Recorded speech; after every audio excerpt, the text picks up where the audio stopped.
Bună seara, bun găsit! Vreau să vă mulțumesc din nou pentru că ați ales să petreceți o oră sau cam așa ceva din timpul dumneavoastră în această sâmbătă seara, să fiți împreună cu mine și împreună cu oaspetele meu special din seara aceasta, distinsul domn profesor, doctor în teologie și etică, profesorul Douglas Farrow de la Universitatea McGill din Canada, din Montreal. În câteva minute o să dau cuvântul oaspetelui meu, dar vreau să pun în context subiectul din seara aceasta. Dar înainte de a intra în subiectul din seara aceasta, vreau să ne cerem scuze pentru că intrăm cam târziu în seara aceasta pe pagina de Facebook, aproximativ jumătate de oră mai târziu, deoarece am avut câteva dificultăți tehnice în seara aceasta, având în vedere că oaspetele meu se află în Montreal, eu mă aflu în Texas, în Houston, iar persoana care se ocupă de logistică în seara aceasta se găsește la Oradea. Dar mulțumim lui Dumnezeu că am rezolvat probleme tehnice cu bine și putem intra în subiectul din seara aceasta. Am ales pentru astăzi un subiect care mie mi se pare important și relevant, nu doar pentru canadieni, dar mai ales și pentru români, să știm, să înțelegem ce se petrece în afara României, anumite evenimente, fenomene care pot să aibă un efect negativ și la adresa României și mai ales la adresa creștinilor din România. Deci am intitulat subiectul din seara aceasta, conversației mele cu domnul profesor, Incendierea bisericilor din Canada, secularism și pandemie. Natural, un subiect destul de vast, cu subiecte care vor avea și alte subsubiecte, dar sperăm să facem progres în discuția din seara aceasta cu acest profesor universitar extrem de influent în Canada și în afara Canadiei, un om creștin practicant. Deci Canada este relevantă și pentru România, cum spuneam, din mai multe puncte de vedere, mai ales în aceste vremuri de secularism și pandemie. După cum poate vă amintiți, în urmă cu câteva săptămâni am publicat pe pagina mea de Facebook un articol privind incendierea bisericilor din Canada. Contextul în care am pus această discuție, acel posting sau post, a fost ascensiunea antivalorilor, anticreștinismului la nivel mondial și am dat ca exemplu Canada. Spuneam de câteva ori pe pagina mea de Facebook deja că în ultimul an și jumătate asistăm la mondializarea non-valorilor în contextul acestei pandemii. Ne așteptam într-un fel ca pandemia să ducă la oarecare încetinire a imoralității sau expansiunii imoralității la nivel global, dar din nefericire asistăm și am asistat la o ascensiune parcă fără precedent a non-valorilor. O manifestare a acestei ascensiuni anticreștine la nivel global sunt evenimentele care au avut loc în Canada în ultimele câteva luni. Mi-a atras atenția și mi-a frapat atenția articolul pe care invitatul meu, Profesor Douglas Farrow, l-a publicat în publicația catolică First Things pe data de 10 iulie anul acesta. Titlul articolului dânsului a fost History of Canada's Residential Schools, un articol care l-am citit cu sufletul la gură și mi-am dat seama că problema care se petrece în Canada la ora actuală este un fenomen care îl vedem și în alte țări. Vedem anarhiști în Statele Unite distrugând biserici, incendiind biserici, vedem același lucru în Chile, în Argentina, chiar și în Polonia catolică, unde persoanele care sunt împotriva avortului sparg bisericile, dau foc bisericilor și se angajează în acțiuni cât se poate de agresive la adresa bisericilor. Deci, pentru a pune în context acest fenomen global, am dorit să l-am ca invitat special în seara aceasta pe pagina mea de Facebook pe domnul Douglas Farrow. Mi-am luat cumva inima în dinți aproximativ o lună în urmă, după ce am citit articolul dânsului, și l-am rugat să intre cu mine pe pagina de Facebook să ne explice ce se întâmplă în Canada seculară în zilele acestea. Deci, fără a continua mai mult cu introducerea mea, vreau să intrăm în direct la subiect. După cum știți, de câteva luni încoace fac live-uri pe pagina mea de Facebook și în limba engleză. Motivele le cunoașteți, pentru a aduce în România, în spațiul lingvistic românesc, informații, perspective care nu le puteți citi în presa din România. Ca de obicei, voi avea o discuție cu invitatul meu în limba engleză, dar din când în când voi face comentarii și în limba română. O să-i pun întrebarea în engleză, voi pune întrebarea dânsului și în limba română, dânsul va răspunde întrebării, voi face un mic sumar a răspunsului dânsului și după aceea vom continua mai departe. Professor Farrow, good evening to you. Actually, hello, because in Canada it's 1 o'clock, 1:35. In Houston it's 12:35. So welcome on my Facebook page. Thank you very much for inviting me. Dr. Farrow, I've got to tell you that I am very pleased and very honored to have met you by exchanging emails with you for the last 2 or 3 weeks or so, and I was very honored when you responded promptly to my invitation to spend some time on my Facebook page. If I'm not mistaken, I think I emailed you on Saturday night and you responded by Monday morning. So again, thank you very much. You're welcome, and it's a pleasure really to be able to speak with you and with your audience. I was telling folks that I have read with a great deal of interest this tremendous piece that you have. It really sort of rocked my conscience, and it was like I couldn't believe what I'm reading. You posted or you wrote something for the publication called First Things. It's a Catholic publication, extraordinary publication. And by the way, I would encourage all conservative Christians throughout the world to access and read, like I do daily, the 1 or 2 pieces, sometimes 3 pieces that are published in this outstanding publication called First Things. So you published this article called The History of Canada's Residential Schools. It really intrigued me, it worried me, it concerned me, because as probably I will say later on today, it reminded me of Romania and also Albania, 1967, the anti-church, church burning, church demolition campaign that took place. And so I'm really happy to have you on my Facebook page to discuss this subject and other subjects with the public. Before I do so, I would like for you to introduce yourself to our public. Tell us about yourself. I understand, and I am really anxious to hear about your connections to Romania, which are fascinating. And I think that the people that are watching us in Romania right now or will watch will be interested to know what your connections to Romania are. Well, so let me begin at the beginning there. I do not infrequently write for First Things, which is a journal some of your audience will, I hope, be familiar with, and others, as you just encouraged, to become familiar with it.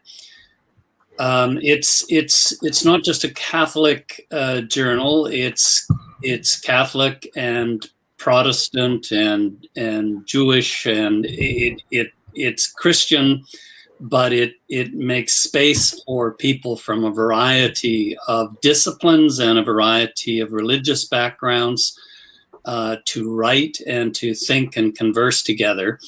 And it is a really valuable journal. So I hope people will find their way to it and do some more reading. I will probably allude to 1 or 2 other pieces that I have written for them that will be germane to my answers to some of your questions, I expect. Yes, about myself. Well, I've lived here in Montreal and taught at McGill University, where I'm a full professor. I came here in 1998 from London, England, where I was a lecturer at King's College London, and a colleague and friend of Professor Colin Gunton, through whom a number of people from Europe and around the world, and in Romania included, came to study theology at the doctoral level there in London. And while I was teaching alongside Professor Gunton, the late Professor Gunton, I'm sorry to say he passed away in 2003, but I was still teaching alongside him until the end of 1997. And it was in 1996, I believe, that I received an invitation to go to Romania, to Oradea, and deliver some lectures in, as I recall, ecclesiology and eschatology, but I don't remember the exact series title. And a very fine man and good scholar himself named Denutz was translating for me, and it was a very interesting experience for me. I think it was well received in Oradea, but it certainly was well received by me. It was my first exposure to the country. I've not had the privilege to go back, and of course, you will know how those transitional times were. And much more about that than I do. But it was an eye-opener for me, and I was very happy to do it. And I'm very happy to be talking to some Romanians now with you on this program. Okay, so if I'm going to switch to Romanian now, and Romanian, and explain in Romanian a little bit of what you have said.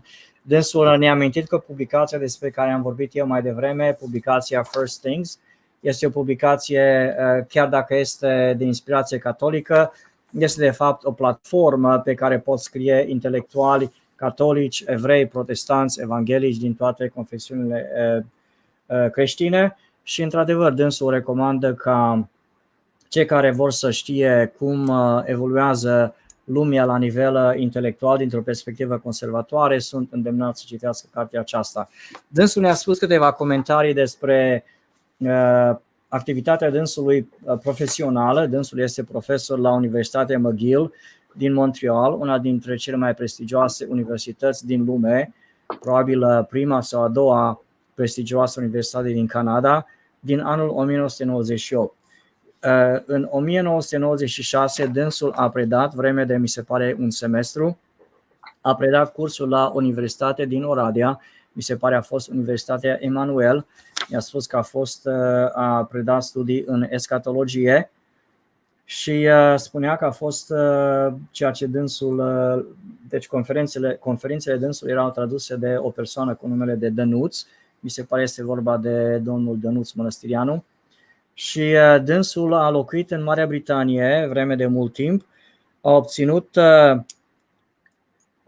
un Bachelor of Religious Education în Winnipeg în 1975, a obținut un masterat în divinitate la Grace Theological Seminary în 1980, a obținut un Master of Theology, un masterat în teologie la Colegiul Regent College în 1986 și a obținut un doctorat în filozofie în Londra, tot la King's College, în anul 1994. Deci, după cum vedeți, avem cu noi în seara aceasta un om extraordinar, un om cu educație aleasă, care iubește și România și iubește creștinismul și dorește să promoveze în spațiul intelectual valorile creștine.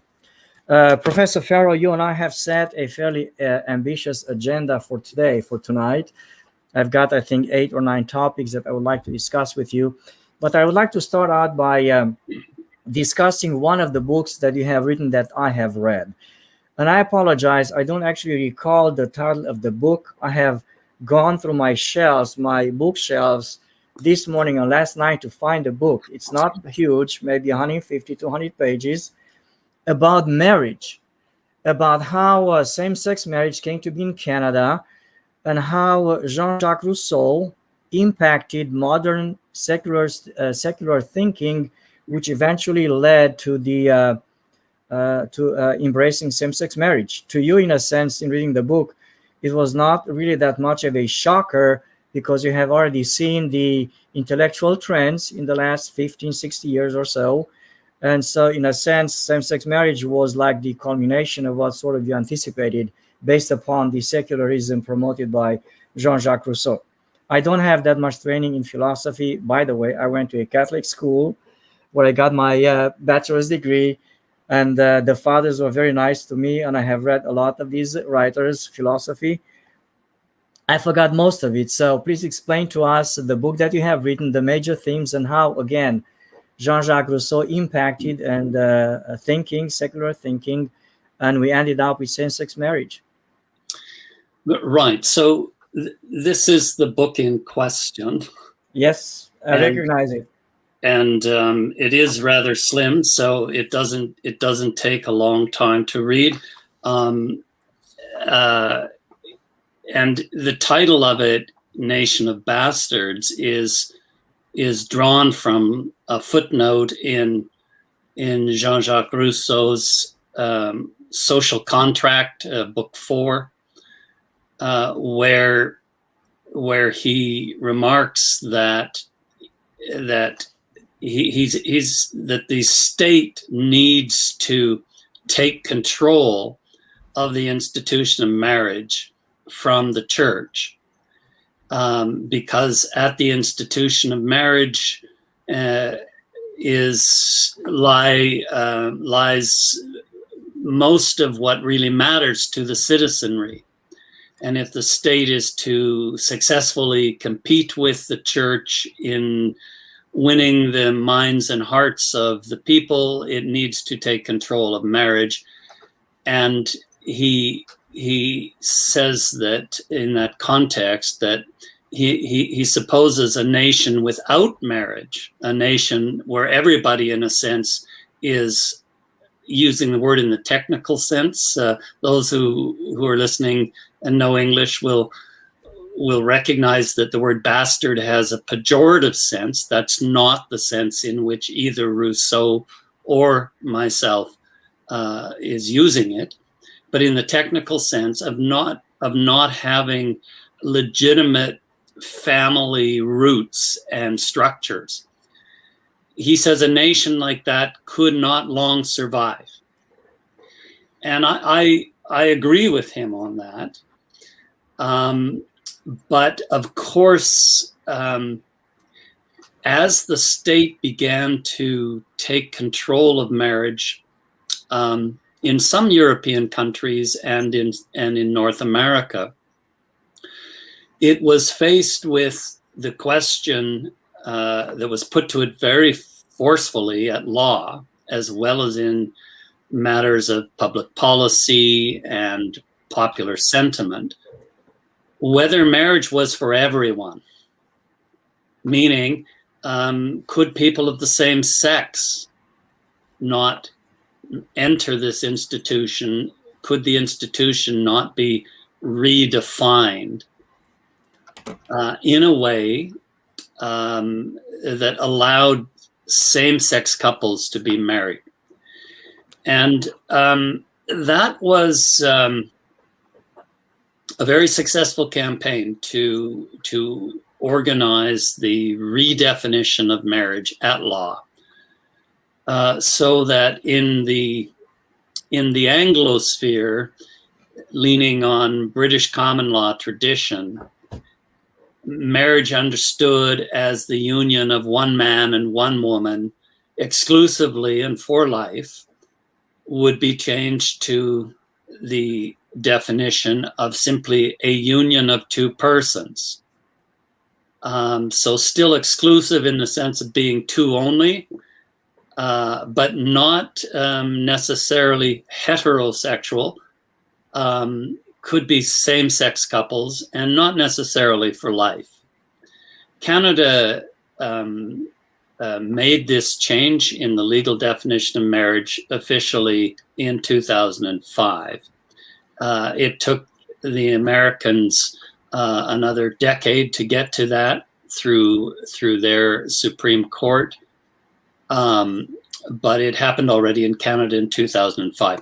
Basically, that book explores the implications of removing sex and procreation and the production of families from the definition of marriage and from marriage in its institutional components. It asks what's left and what are the implications of this change politically.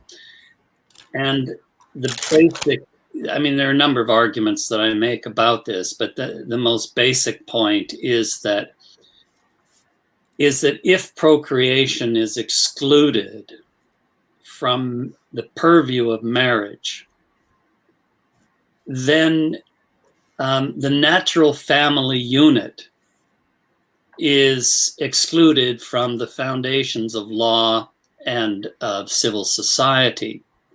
Of course, it's still there, but it's not legally relevant. And so in a sense, everybody becomes a bastard. That is, each citizen stands alone with the state as its counterpart. The mediating institution of the family that buffers the individual from the state disappears as far as the law is concerned and the state is concerned. And so, a lot of people were saying, no, we don't intend all of that. But of course, in the roughly 15 years since Canada changed the law, we've seen the kind of predictions that I and some others were making come true. We have seen it become a fact on the ground that the state begins to take full control of the education of children. You see, if marriage is not procreative, but simply an institution of publicly acknowledged partnerships for adults, if that's all it is, then it's not educative either. Remember, children are now not officially part of the picture here. Yes, couples might have children, and even same-sex couples might demand that the state help them somehow to have children. But it's not the natural family unit we're anymore talking about when we talk about the laws around marriage. So the right to educate your children as you see fit begins to disappear. The state takes that responsibility from you, including the right to say, teach your children that heterosexual relations and homosexual relations are all of they're on an equal footing, and that changing sex is a good thing. It's a possible thing. It's something you could want to do, and then when your child perhaps is a little confused by this and says, well, yeah, I'll try that, the state has the power to proceed medically with interventions to help your child transition. And in Canada, in some jurisdictions in Canada, the parents don't even have the right anymore to know that the school is doing that and that the doctors are beginning to take their child down that path.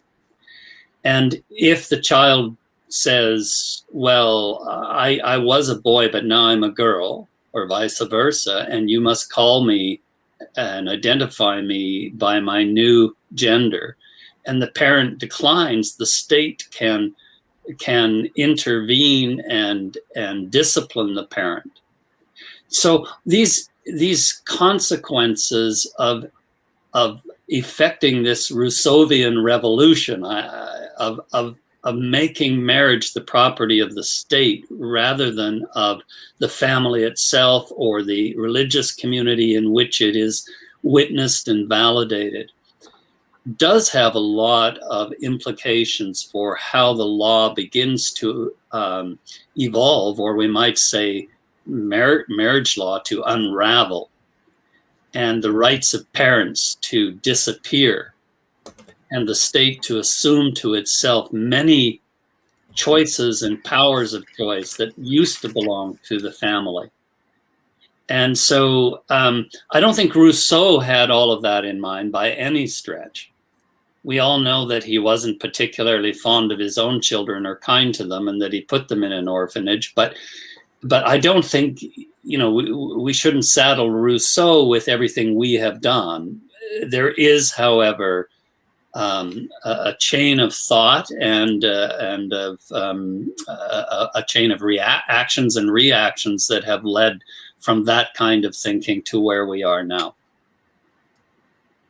Fascinating, Professor. Let me go ahead and do a summary of what you have said in the next 2 or 3 minutes in Romanian for the public to understand, for those who cannot follow in English. Deci l-am rugat pe domnul profesor să ne spună câteva cuvinte despre o carte pe care dânsul a publicat-o acum câțiva ani. Din când în când, unii dintre dumneavoastră îmi scrieți sau mă sunați și îmi cereți, îmi solicitați cărți anumite pe care să le citiți, privind, de exemplu, căsătoria, modul în care societatea occidentală a ajuns a migrat, dacă vreți, de la căsătoria tradițională, de la căsătoria naturală, familia naturală, înspre căsătoriile nenaturale care acum se formează sau se pot forma chiar din persoane de același sex. Și de-a lungul anilor v-am recomandat cartea pe care domnul profesor Farrow, autorul acelei cărți, a scris-o. Do you mind me asking you, when did you publish your book? That book was published in oh dear, let me just check here.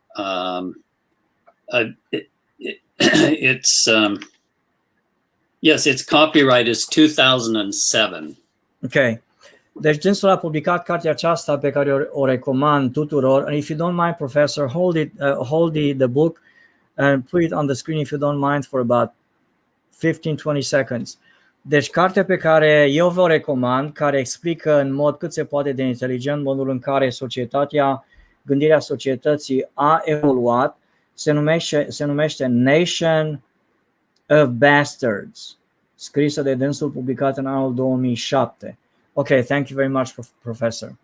Deci în cartea aceasta dânsul explică modul în care gândirea occidentală a deviat de la formula naturală a căsătoriei și am ajuns în situația din ziua de astăzi cu aceste căsătorii între persoane de același sex. Cartea pe care dânsul a scris-o și pe care vi-o recomand se numește Nation of Bastards. În românește natural ar fi cartea tradusă Națiune de bastarzi, dar eu folosesc un cuvânt mai politicos, națiune de copii ilegitimi. Și dânsul spune că s-a inspirat să scrie cartea aceasta dintr-o notă de subsol, mi se pare din capitolul 4 sau partea 4 a cărții lui Rousseau privind familia, în care Rousseau promovează noțiunea că statul trebuie să confiște, să ia stăpânire sau să devină stăpână pe această instituție care se numește familia și căsătoria naturală.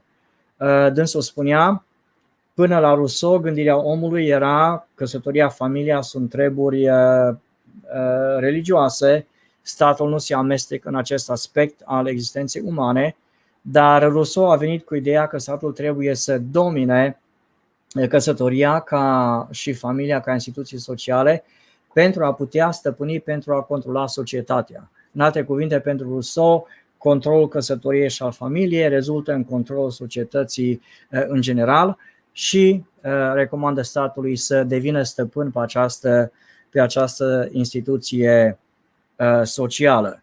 Ca atare, așa gândirea omului s-a schimbat și în anul 2005 am ajuns în Canada, când pentru prima dată în istoria omenirii, în lege, s-a adoptat această noțiune de căsătorii între persoane de același sex.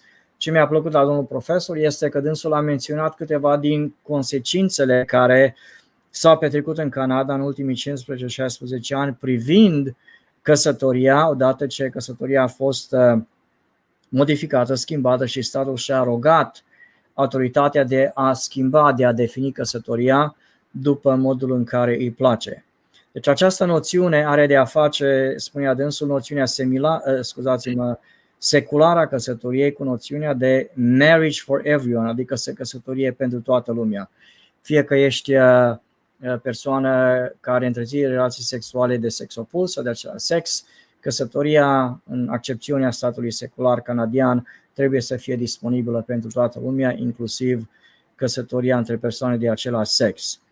Dânsul a menționat de asemenea că, în opinia lui, Rousseau propunea ca familia și căsătoria să devină proprietatea statului, property of the state. Și așa s-a ajuns în Canada. Ne-a explicat câteva consecințe în Canada ale legiferării căsătoriei între persoane de același sex. În primul rând, spunea dânsul, state takes control of education, deci statul își asumă control asupra educației. Dacă până acum 15 ani în Canada, la fel ca și în România, părinții aveau prioritate și părinții aveau dreptul de a-și educa copiii așa cum ei doresc, începând cu disoluția căsătoriei în Canada, căsătoriei naturale, statul devine entitatea care controlează sistemul educațional în Canada. De asemenea, numărul 2, spunea dânsul, ca urmare a instituirii unei noi mentalități privind căsătoria și familia, drepturile parentale în Canada încep să dispară încetul cu încetul. Și de asemenea, dădea dânsul ca exemplu revoluția sexuală care deja este instituită în noua versiune a familiei în Canada, prin care se spune copiilor oricare relații sexuale sunt acceptabile, sunt naturale și acum am ajuns la punctul în care în Canada de multe ori copiii își schimbă sexul de la o vârstă tot mai fragedă, fără consimțământul și chiar fără cunoștința părinților lor. Dânsul menționa de asemenea că el nu crede că Jean-Jacques Rousseau avea în minte aceste consecințe și nici nu se gândea că aceste consecințe vor deveni o realitate ca urmare a inițiativei lui sau ca urmare a opiniei lui că statul trebuie să devină stăpân pe instituția căsătoriei și a familiei și să le confiște. Într-adevăr, o discuție foarte interesantă și fascinantă cu acest domn profesor Farrow din Canada. Professor, I want to ask you a question. Professor Farrow, you have, do we have the professor with us? It looks like we are having some technical issues.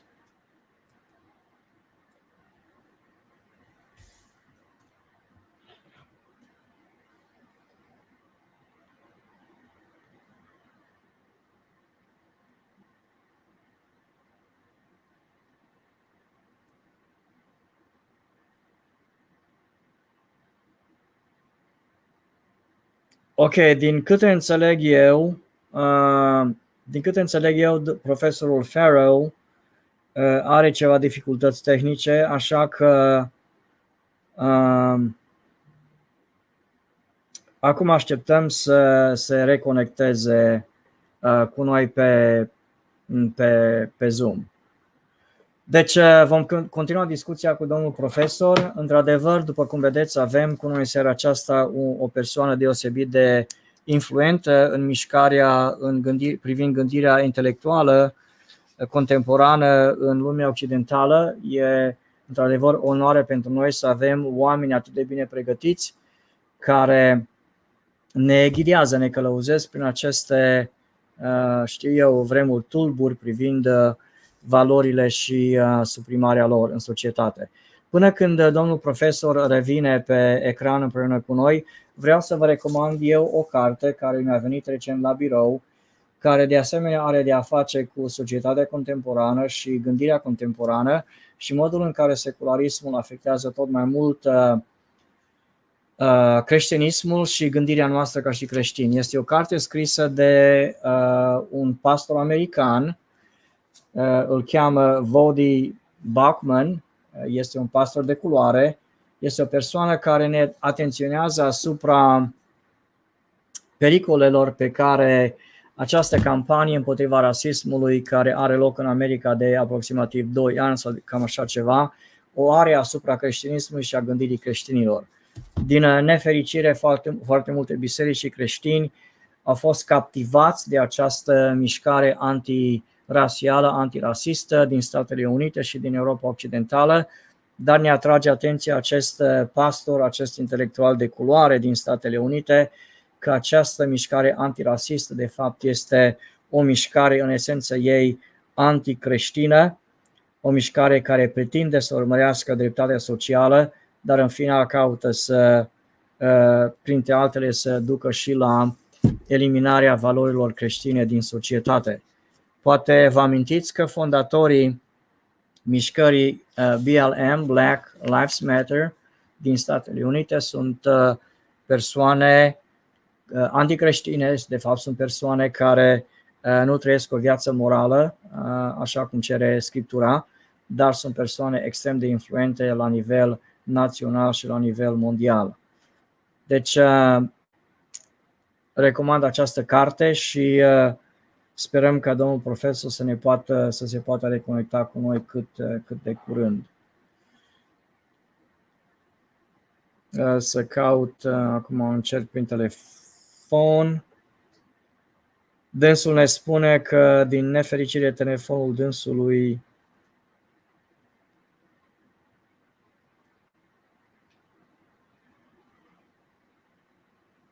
ok.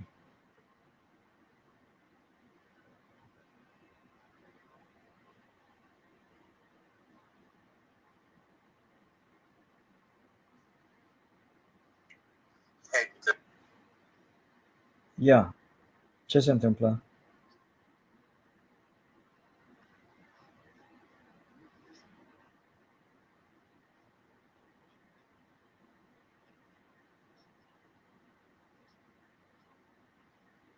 Ok.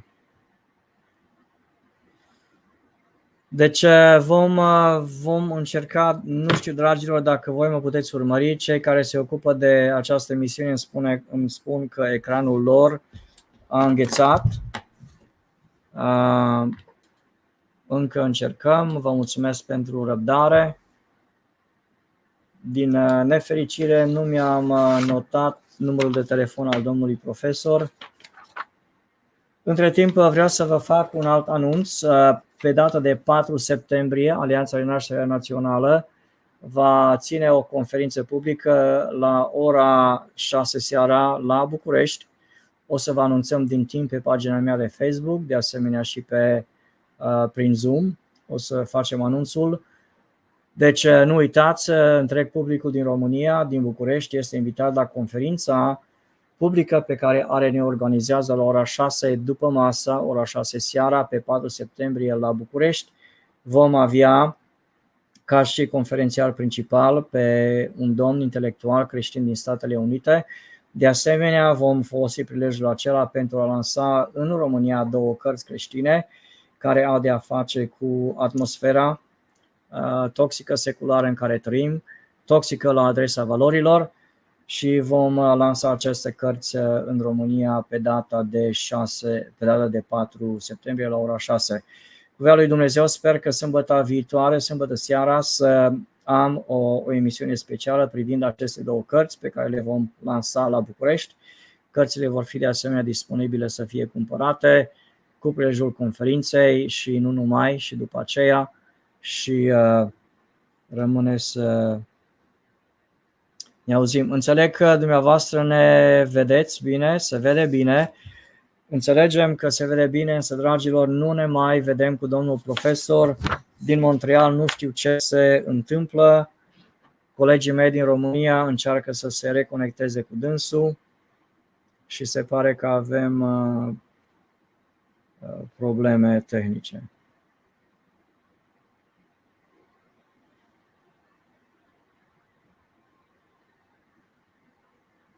Da. Alo?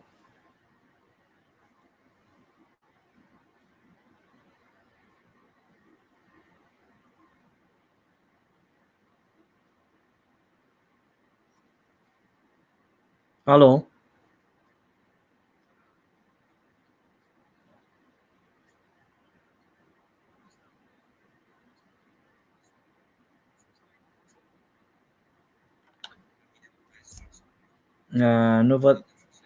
Nu văd pe nimeni.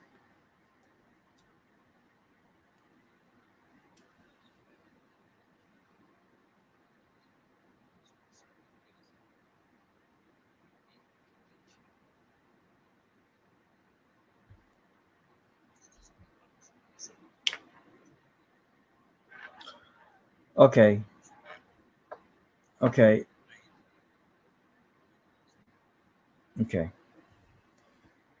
Deci colegii îmi comunică, încă încearcă să se logheze din nou și vreau să-mi cer scuze pentru această dificultate. Din nefericire va trebui să mă întorc puțin cu spatele către dumneavoastră pentru a obține numărul de telefon al stimatului domn profesor. ca să mă pot conecta cu dânsul prin telefon.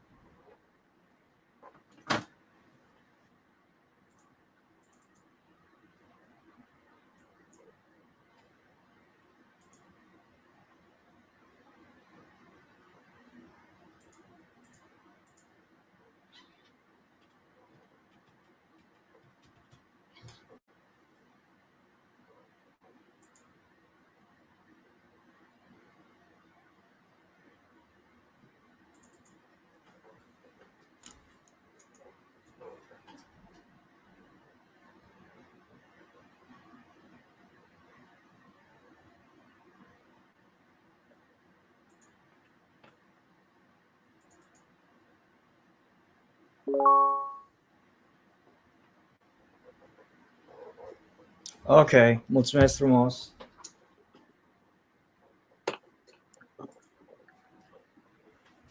Ok, ne auzim bine, domnule profesor? Can you hear me, professor? Yes. Yes. I apologize. I was switching back to Romanian, and for a second I thought that you were understanding Romanian, but I am back. Switch back to English. I don't know what the technical difficulty was, but I'm glad to be back with you. I thank you very much. We appreciate your patience, and I appreciate the patience of the persons that are watching us. And by the way, people are making comments. They appreciate you being with us tonight, and they appreciate the wisdom that you're sharing with us. So time is already short. So I think that one question that my colleagues, those who are watching us do have is, you have cogently explained some of the repercussions, some of the consequences of this Rousseauian revolution that you talked about, and the consequences of adopting same-sex marriage in Canada for the whole of society. I am particularly interested to know, and I think that most Christians in Romania would like to know, what impact has this had on Canadians, particularly on Christians? Is there any more opposition left in Canada to same-sex marriage? I've seen about 5 years ago the most recent opinion poll concerning same-sex marriage in Canada, and from what I recollect, only about 18% of the population remains opposed or does not agree with same-sex marriage. So what has happened to Canadians' thinking in this regard? Well, officially, of course, the Catholic Church and some parts of the Reformed and evangelical churches are committed to the traditional understanding of marriage, but on the ground, as people are educated or re-educated to think in the new way, what happens is a lot of people, even in the churches, even in those churches that still officially adhere to the traditional understanding of marriage, become accustomed and acclimatized to this notion that marriage is simply a sexual or romantic or otherwise convenient relationship between any two adults, and they find it difficult to apply either solid biblical or theological or philosophical or legal reasoning to criticize the culture and the milieu in which they now live. And so they tend to bring similar attitudes to marriage into the church. And indeed, some of those attitudes were already there. Because it happened quickly, but the process leading up to it took, a couple of centuries. So is there much resistance left? Yes, but it is, as you pointed out, a very small minority of Canadians, and even possibly a minority of people who would consider themselves Christian, who have any serious grasp of what's at stake, what happened, what will happen. So the resistance that's there may be somewhat more thoughtful than it used to be, but it is very much in the minority. L-am întrebat pe domnul profesor care au fost consecințele legalizării căsătoriilor între persoane de același sex asupra canadienilor, dar mai ales asupra creștinilor, și am întrebat dacă mai există în Canada opoziție față de căsătoriile între persoane de același sex. Dânsul spunea că, din nefericire, majoritatea aproape covârșitoare a canadienilor agrează cu aceste căsătorii de tip nou între persoane de același sex. Spunea că, din nefericire, chiar și în rândul creștinilor, foarte mulți creștini au adoptat noțiunea seculară a căsătoriei ca fiind ceva așa pentru conveniența persoanelor, o relație care prilejuiește relații de intimitate și acțiune romantice și așa mai departe. Însă, spunea dânsul, la nivel oficial, bisericile din Canada, bisericile mari, confesiunile mari din Canada, în principal Biserica Catolică, Biserica Anglicană, Luterană, o parte din Biserica Luterană, Anglicană, de asemenea evanghelici neoprotestanții din Canada, încă rămân atașați la nivel teologic de căsătoria tradițională biblică, așa cum o găsim pe paginile Scripturii. Dânsul spunea că un motiv pentru care, în mod special la generația tânără, noțiunea de căsătorie s-a schimbat în mod radical este faptul că autoritățile canadiene pur și simplu au schimbat definiția căsătoriei peste noapte, fără a avea o dezbatere națională asupra subiectului. Și, cum spunea dânsul, atunci când aceste schimbări se produc peste noapte, dintr-o dată sunt schimbări bruște, se produc în mod brusc, aceste schimbări au un impact psihologic profund asupra cetățenilor, asupra oamenilor, și dânsul spunea, din nefericire, acest efect și impact există și privind creștinii din Canada. Spunea și dânsul că era de acord cu mine, spuneam mai devreme că aproximativ 18% din canadieni la ora actuală în sondajele de opinie exprimă o poziție față de căsătoriile de același sex, între persoane de același sex, și dânsul spunea că, într-adevăr, sondajele de opinie pe care și dânsul le urmărește dovedesc că există oarecare rezistență la adresa căsătoriilor între persoane de același sex, însă, din nefericire, numărul celor care încă se poziționează împotriva acestor tipuri de căsătorii devine tot mai restrâns și mai mic. Deci acum o să intru într-o altă întrebare care are de a face cu incendierea, bisericilor din Canada. Professor Farrow, let's go ahead and talk about the main topic which I have chosen for tonight, and you have so graciously accepted to discuss with me. And that's going to be this rather strange situation in Canada where we see that churches are being set ablaze. It seems intentionally. I would say that for the last 2 or 3 months, since May or so, people all over the world, including in Romania, have been shocked to see images coming out of Canada where churches have been set ablaze, set afire, and it's a very disconcerting and very worrisome phenomenon.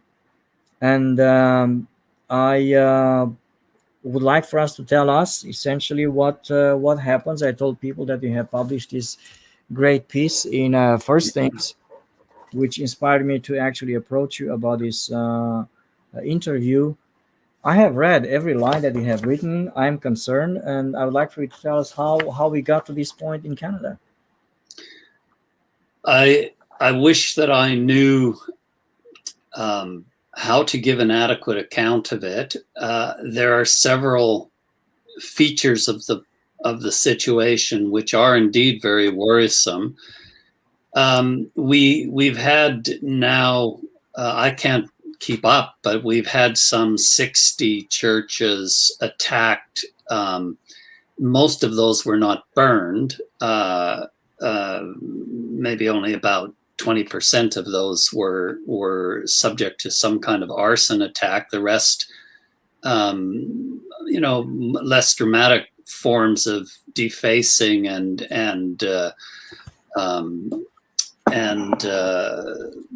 damaging. But there have not been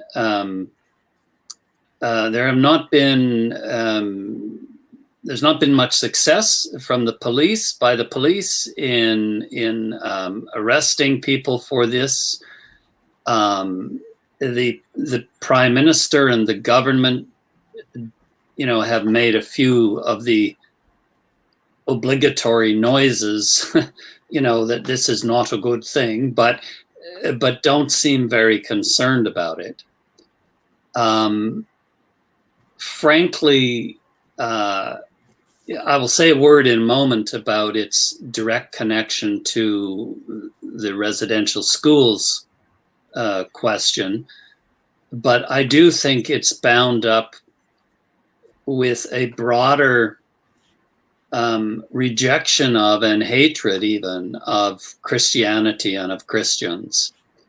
So when some people, a few people, are given an excuse to display their hatred, they seize on it. And that, of course, does not augur well for the future. But as for the direct connection, back in the 19th century and on into the 20th, basically the latter half of the 19th and the first half of the 20th, the government adopted a policy of wanting to see the indigenous peoples educated in Western fashion. And they couldn't achieve that with all these children where they lived and traveled and resided up in the North Country in various very remote places. So they encouraged the churches to build more schools and enlarge their schools, and these native children were brought to the schools and taught by both Catholic and Protestant teachers, and they were under supervision of the churches, funded by the government. Unfortunately, this was a time of widespread disease, especially tuberculosis, smallpox, Spanish flu, and the native population was much more susceptible to some of those diseases, especially tuberculosis and smallpox, than were the European immigrant population. And so these diseases devastated the native communities, and kids would get sick. They would be brought nonetheless to the schools. They would help make other children sick, and those children would go home and take the disease with them. And many of them, many of the native children did not come to the schools, but enough did, and enough died there of these diseases that they were buried outside the school in a common graveyard, which would have included poor people from the local town, people who worked at the schools, and children who died at the schools, because the government would not pay for the bodies to be shipped way north, into where their tribes actually lived. So they were buried outside in common graveyards, not mass graves. That was an extremely irresponsible thing said in some of the media. These were individual graves marked by crosses, Christian and or native ceremonies said over the deceased, but these crosses decayed. These graveyards, when the schools were closed, would sometimes not be tended. Although the school officials often begged, the government to invest some money in keeping up these graveyards, but they didn't. And so there was some work done to try to locate and enumerate some of the grave sites, and that information was released again quite irresponsibly, leaving it open as to whether these kids had been murdered and dumped in mass graves and so forth. And some of the very irresponsible media ran with stories that somewhat, they didn't actually say that, but implied it. And so people with no understanding of the whole process of that century, no understanding of the situation that led to these graves being there, used it as an excuse to attack Christians. And they started, a few of them, very few, of course, burning churches, even native churches that the natives themselves had built and still attended. And then it spread to damaging or torching churches outside in the cities. So that's where it stands, really. These were not graves that we did not know were there. I went to school with a few years behind one of the people who became a native band chief, a very able woman named Sophie Pierre, and she got it right when she said, "Look, nobody should be surprised to find graves in a graveyard. we knew these were there, but yes, some of the information as to who these children were, the markers over their graves are gone and so forth, and we would like to see more attention paid to that." And indeed, churches had sometime earlier begun giving money to help restore these graveyards. So what's going on in terms of the burning of churches is a terrible, it's based on a terrible lack of knowledge, but a kind of willful lack of knowledge on the part of those who are now perpetrating hate crimes with this claim to moral outrage over things that happened that they don't actually understand. Now, one more thing. That said, the churches and the government, in their cooperation during that century, did not produce anything like optimum conditions for these children in some of the schools. Some of the schools were really good, at least much of the time. But there were others, because the government funding was so limited. And the government, to be fair, was broke at the time. I mean, it was trying to make Canada work. It didn't have a lot of money. It paid the schools on a per capita basis, but it was a really stingy amount. So the more students you brought, the more chance there was of the school surviving at all. But in those crowded conditions, disease was rampant, and too many children died. There's no question about that.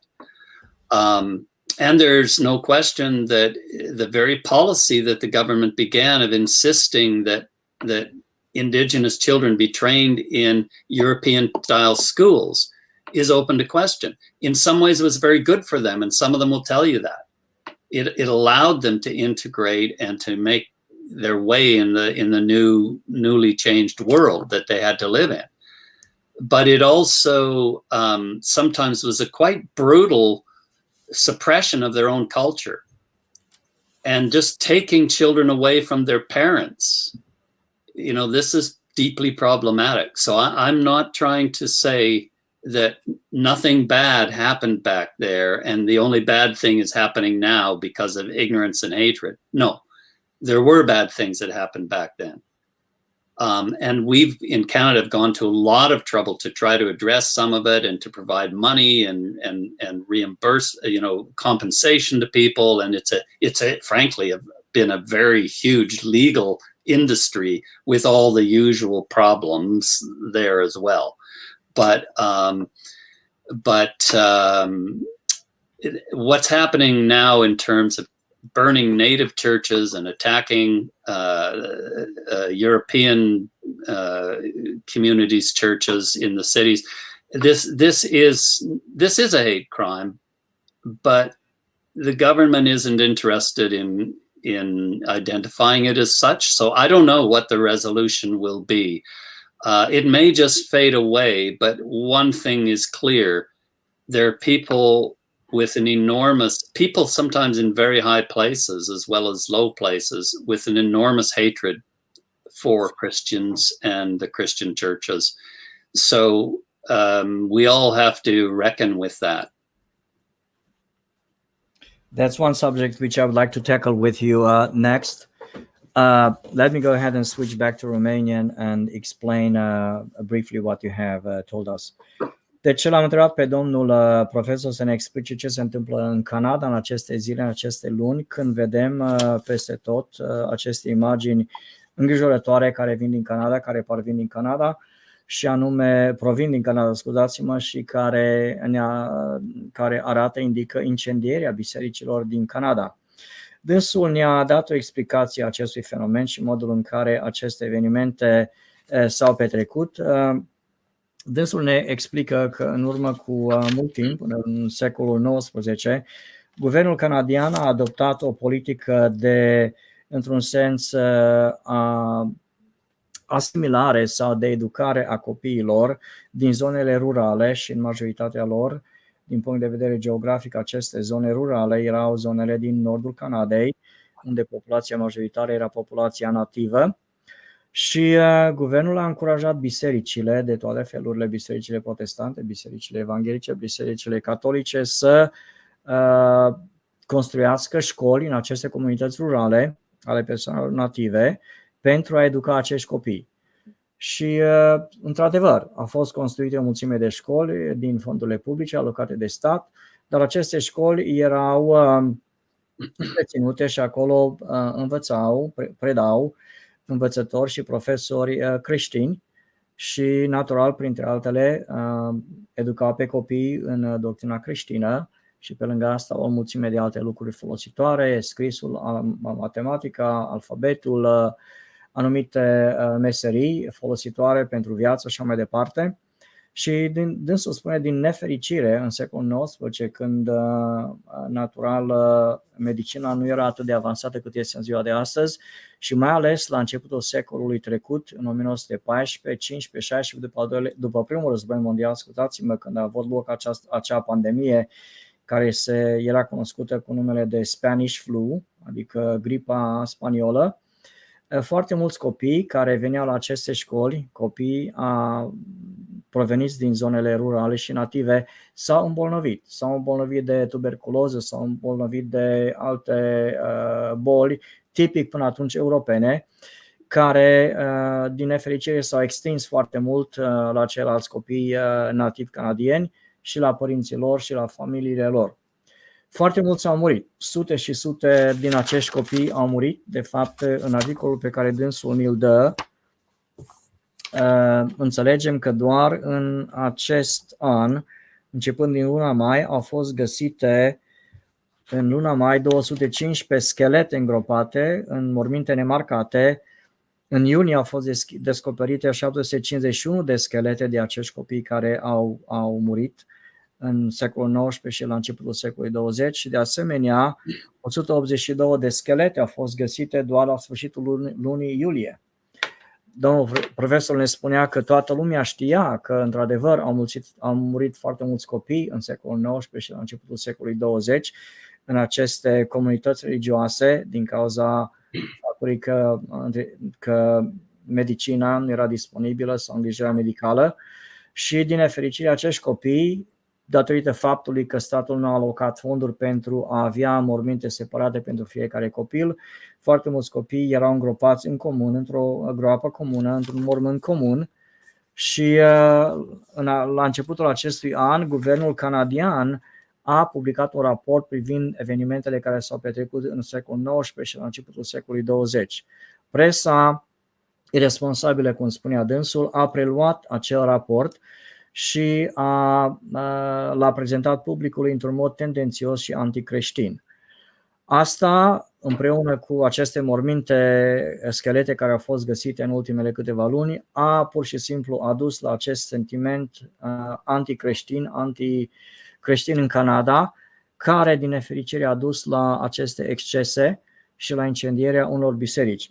Dânsul ne spunea că, privind datele statistice, în Canada, aproximativ 60 de biserici au fost fie atacate, fie vandalizate, ca urmare a acestui raport și acestor descoperiri, acestor schelete de copii nevinovați, însă spune dânsul că doar 20% din aceste biserici de fapt au fost incendiate.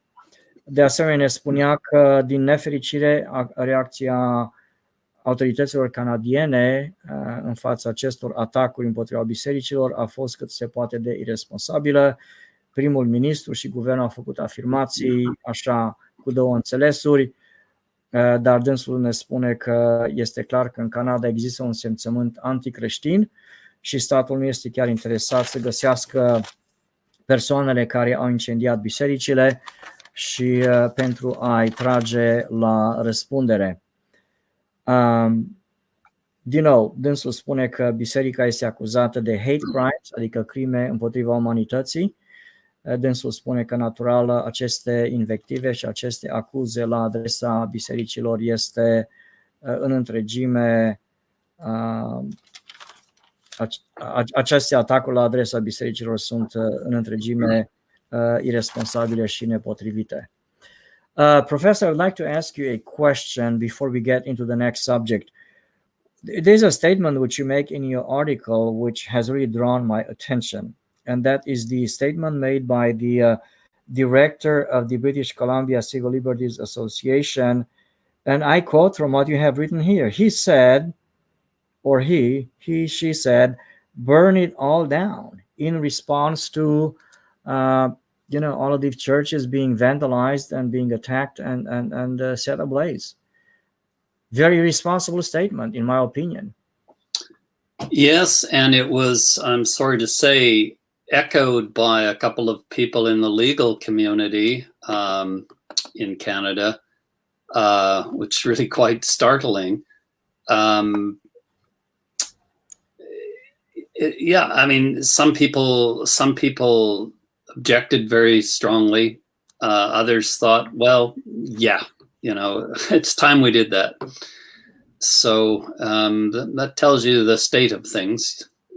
Obviously, her opinion is an extreme one, but she's not alone in holding it. L-a întrebat pe domnul profesor privind o afirmație făcută de o persoană influentă în sistemul legal din Canada, o persoană care este directorul Asociației Libertăților Civile din provincia British Columbia, care, văzând aceste imagini la televiziune, a încurajat oamenii să incendieze și mai multe biserici, afirmând în spațiul public, prin Twitter, burn it all down, adică incendiați bisericile, distrugeți-le și așa mai departe. Și l-am întrebat pe domnul profesor ce reacție are dânsul la adresa acestei afirmații și dânsul este atât de șocat cât sunt și eu. Imaginați-vă, dragilor, într-un stat care se numește stat democrat, într-o țară care totuși are o oarecare tradiție privind democrația și statul de drept, ca o persoană atât de influentă ca și această persoană să afirme în spațiul public, burn it all down, demolați-le, ardeți bisericile, incendiați bisericile, parcă îți amintește de România comunistă sau Albania. I want to bring up Professor, I think I mentioned this to you either in my opening statement, or when you and I caucused before we joined the conversation formally. This sort of takes me back to Albania and Romania. I left Romania when I was in 78. I was 21 at that time. And I do remember the government's hostility towards churches. Churches were confiscated. Churches were turned into warehouses, storage facilities, some of them demolished. And then, of course, you are inevitably reminded of what Albania did in the 50s and the 60s. In 1967, Albania declared itself the first atheistic state in the world and absolutely demolished the overwhelming majority of churches in Albania.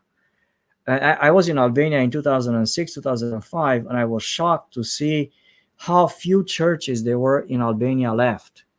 Only the historical churches were still standing because all of them were destroyed.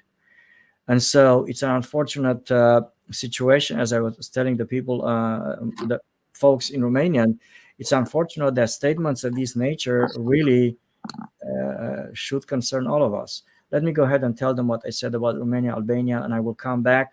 And I would like for us to discuss the next topic. Is going to be somewhat related: evangelizing in the public space, evangelizing to native populations.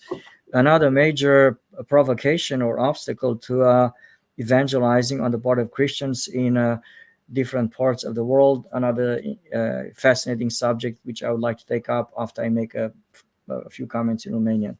Deci spuneam domnului profesor că pentru noi românii afirmațiile care provin din Canada privind incendierea bisericilor sunt cât se poate de alarmante. Poate vă amintiți că în România, sub comunism, comuniștii au închis foarte multe biserici, în mod special bisericile neoprotestante, a transformat bisericile în depozite, în silozuri și alte locuri în care depozitau fie mâncare, fie grâu. Mă amintesc la Bihor, una din bisericile pe care le-am cunoscut a fost transformată într-o sală în care de depozit, într-un depozit în care se depozitau produse și cereale. De asemenea, menționam cazul Albaniei, care în 1967 s-a declarat primul stat ateu din lume, din istoria omenirii, și efectiv mai toate bisericile din Albania la vremea aceea au fost demolate. Spuneam domnului profesor că în 2006-2005, cam așa ceva, m-am dus în Albania să vizitez românii din Albania și am fost șocat să văd că în Albania pur și simplu sunt așa de puține biserici, adică mergi din loc în loc, din sat în sat, din localitate în localitate și pur și simplu nu vezi biserici.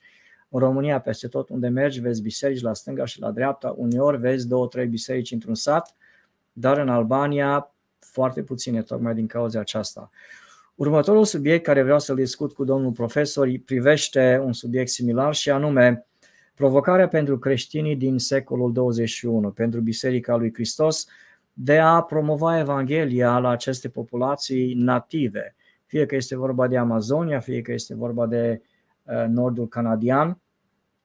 Din partea publicului și a autorităților se simte tot mai mult, și a activiștilor de asemenea, se simte tot mai multă opoziție față de creștinii care caută să ducă Evanghelia, valorile creștine, creștinismul la aceste populații native. So switching back to English, Professor, I would like to ask you about this tremendous provocation. I've been to Amazonia a couple of times, and Suriname, Guyana, where a lot of the people, the population consists of native people, native population. And I have seen really a resurgence of Christianity, a spread, an unbelievable expansion of Christianity to the native population, the Amerindians. In Suriname, in Guyana, in Amazonia. But I'm also seeing, reading, you can read the New York Times or you can read the Washington Post or other secular publications. In the last couple of years, I have seen a lot of attacks against Christians who go throughout the world to preach the gospel of the Lord Jesus Christ, Christianity. And in reading your article, I sense that something similar is happening in Canada. If I am wrong, let me know, but at least globally, we are faced with this big challenge for Christians, promoting the gospel to native populations. Well, and indeed, promoting the gospel, proclaiming the gospel into their own Language. populations.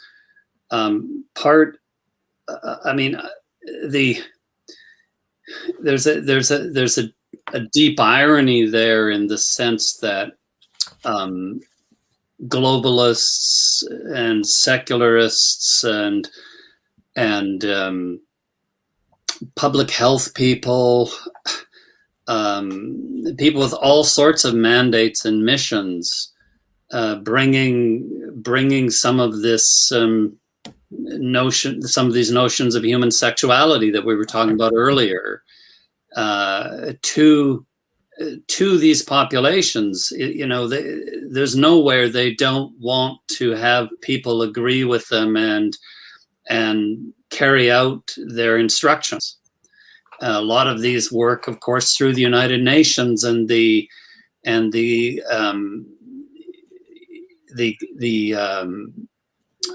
departments and organizations that are attached to the United Nations.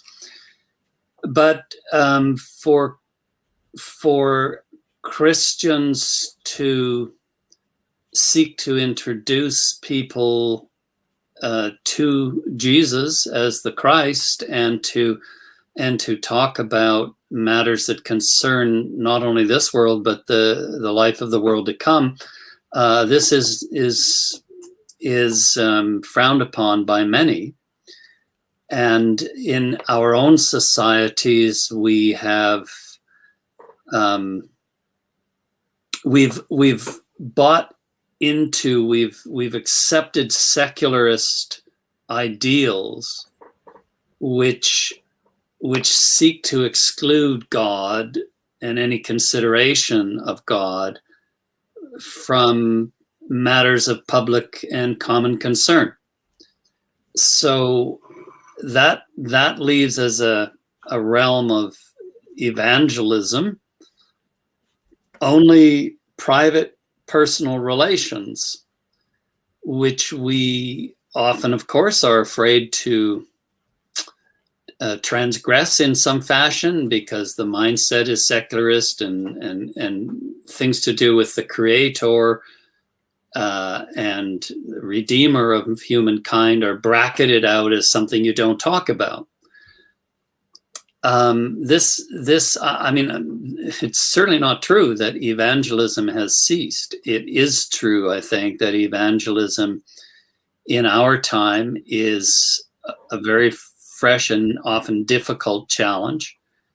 And one of the things that I encourage people to do is to teach themselves and teach one another to not to do that bracketing out of God. You know, John Paul II,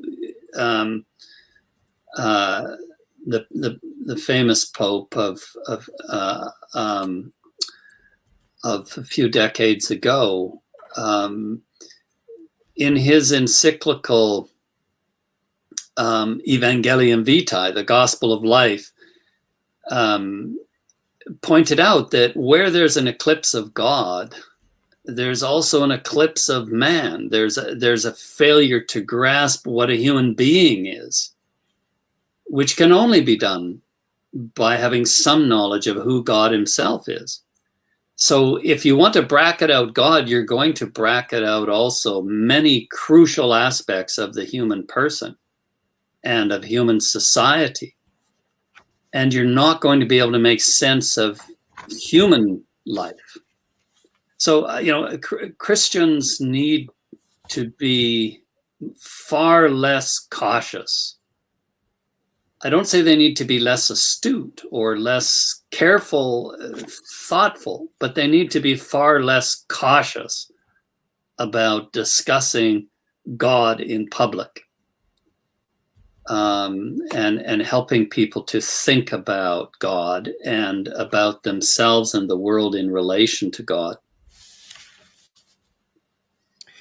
Indeed, a very interesting explanation, which I appreciate. And as you were talking, I remember that in the article which you have published, you do sort of allude to this subject, because you go back and you talk about allegations of genocide against the native population by the Catholic Church and other Christians who were involved with educating the native population in Canada back in the 19th century and the 20th century.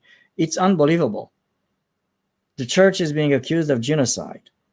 It's sort of mind-boggling, and I like, because what you did was you have actually outlined the elements of genocide from the Geneva Convention, something which I have studied when I studied international as well, and of course you have refuted those arguments. I want to ask you, after I make a brief presentation in Romanian of what you just said, I would like for you to relate, to tell us about the encounter that you had with the young man who was protesting in front of your church when you went to church. I think it was back in July or June. I'd like for you to tell us about that incident. I think the public in Romania would be interested to know what happened. Deci, întrebarea, subiectul care l-am discutat cu domnul profesor, a fost această provocare pentru evangelizarea creștină. Natural, noi creștinii avem această obligație dată nouă de Mântuitor să propovăduim Evanghelia în ziua aceasta, valorile creștine în spațiul public, peste tot, în toată lumea. Natural, creștinii au avut o provocare mare și au avut obstacole totdeauna promovând Evanghelia lui Iisus Hristos, și mi-a plăcut foarte mult faptul că interlocutorul meu din seara aceasta folosește un vocabular atât de autentic creștin, fără nicio reținere, Evanghelia Domnului Iisus Hristos, să-L propovăduim pe Iisus Hristos ca fiind Hristosul, adică Mesia, Mântuitorul lumii, necesitatea, nevoia oamenilor de a fi mântuiți prin Hristos și prin Iisus Hristos. Într-adevăr, destul agrea cu mine. La ora actuală, creștinii care caută să promoveze Evanghelia lui Hristos în lumea a treia, de exemplu, la populațiile native, se confruntă cu obstacole deosebit de serioase din partea globaliștilor. Națiunile Unite îi critică, organizații neguvernamentale mondiale care se ocupă de populațiile native, ori cei care promovează revoluția sexuală în aceste diferite țări din lumea a treia se confruntă cu realitatea faptului că acolo nu sunt singuri. Dacă ei caută să promoveze antivalorile și revoluția sexuală, acolo se află și creștinii, organizațiile creștine, fie că este vorba de organizații oficiale catolice, fie că este vorba de organizații neguvernamentale creștine, neoprotestante. În acele țări, creștinii promovează dreptul la viață, ceilalți promovează avortul și așa mai departe. Și dânsul spunea, și mi-a plăcut ce a menționat, spunea: creștinii trebuie să iasă din zona aceasta de confort în care se află, în care se găsesc, și trebuie să fie mai asertiv, să-și afirme cu mai multă agresivitate și curaj în spațiul public valorile și convingerile lor religioase. Dânsul spunea că, într-adevăr, biserica de lungul anilor totdeauna a fost confruntată în spațiul public cu tot felul de organizații care l-au exclus pe Dumnezeu din gândirea lor, din acțiunile lor, și caută să ne excludă și pe noi din spațiul public. Însă dânsul spune și afirmă în mod clar: creștinii trebuie să fie prezenți în spațiul public. Fie că este vorba de spațiul public aici în lumea occidentală, fie că este vorba de spațiul public în lumea a treia, noi avem obligația să promovăm creștinismul și valorile creștine, cum spunea dânsul, la oricare făptură. L-am rugat pe domnul profesor să ne spună despre un incident care a avut loc în fața bisericii dânsului acum câteva luni, un incident care are de a face cu aceste evenimente din Canada, cu incendierea și vandalizarea bisericilor. E vorba de un protest și o rog pe dânsul să ne dea câteva detalii. So, Professor, go ahead and tell us about your discussion with this young man in front of your church. Well, he was simply holding up a placard, with the number 751 on it, because this was the number of graves they think they had located near one of the schools. And, very much to his credit, he was not a person who wanted to do violence, but rather to prod the consciences of the people who were attending the liturgy at the church. But as I spent about an hour talking with him, and it became clear that though he knew more than a lot of people did, there were a lot of really key features of it that he did not grasp. And so I tried to help him with those. We need that kind of dialogue. We need people on all sides who want to do what is right and to encourage others to do what is right. So it's not a good idea, again, to be bashful and hide from it, but, rather to speak honestly with one another. Deci dânsul spunea că acum câteva luni, când am mers la liturghie la biserica dânsului, în fața bisericii era un tânăr care ținea o pancartă în care protesta așa numitul genocid împotriva copiilor din Canada, copiilor nativi din secolul XIX, și dânsul spunea că a intrat într-un dialog cu această persoană, a trecut strada și a dat mâna și a început un dialog cu dânsul pentru a discuta subiectul acesta. Și dânsul ne spunea că există foarte multă lipsă de informație chiar și în Canada privind adevărul. Și din nefericire, generația tânără este acaparată, fascinată de ceea ce spune mass media și nu caută să intre sub ceea ce se vede la suprafață pentru a înțelege evenimentele care de fapt au loc la substrat. Și dânsul spunea din lucrul acesta, dânsul a învățat cât de important este dialogul, adică să încercăm să purtăm un dialog cu persoanele care nu agrează cu noi. Sunt de acord cu ceea ce spunea domnul profesor, pentru că de foarte multe ori creștinii parcă își îngroapă capul în nisip asemenea unui ștruț. Vine o problemă, vin persoane în spațiul public care nu agrează cu noi, ne etichetează, ne vorbesc de rău și așa mai departe și căutăm, mulți dintre noi suntem descurajați și ne retragem undeva într-o zonă care este pentru noi o zonă a siguranței și nu confruntăm oamenii care caută să ne confrunte în spațiul public. Dânsul spunea dimpotrivă, trebuie să avem curajul să ieșim în spațiul public, să ne afirmăm cât se poate de bine și cât se poate de vocifer valorile în care noi credem. Și dânsul spunea că în urma conversației care a avut-o cu acest tânăr în Montreal la Biserica Dânsului, a reușit să-l convingă pe acest tânăr că de fapt situația este mult mai complicată privind istoria Canadei, despre care vorbeam mai devreme, decât el credea. Da, sunt de acord, e bine să ne afirmăm în spațiul public, să avem un dialog cu cei care sunt împotriva noastră, să căutăm să convingem că și noi avem de fapt dreptate și că ei nu ne înțeleg cum ar trebui să ne înțeleagă. Următorul subiect care vreau să aduc în discuție cu domnul profesor privește British Columbia. O să-i pun întrebarea și după aceea revin în limba română ca să vă spun care este întrebarea, să dau și dânsului timp să pregătească răspunsul întrebării mele. Professor, we still have a lot of subjects to cover tonight. We might want to continue some of these topics some other time. And I appreciate your patience and your time. I want to talk with you about a news item that I have that sort of shocked me about British Columbia. And actually I posted that news item from Canada actually inspired me to write 2 postings for my Facebook page this year. This week.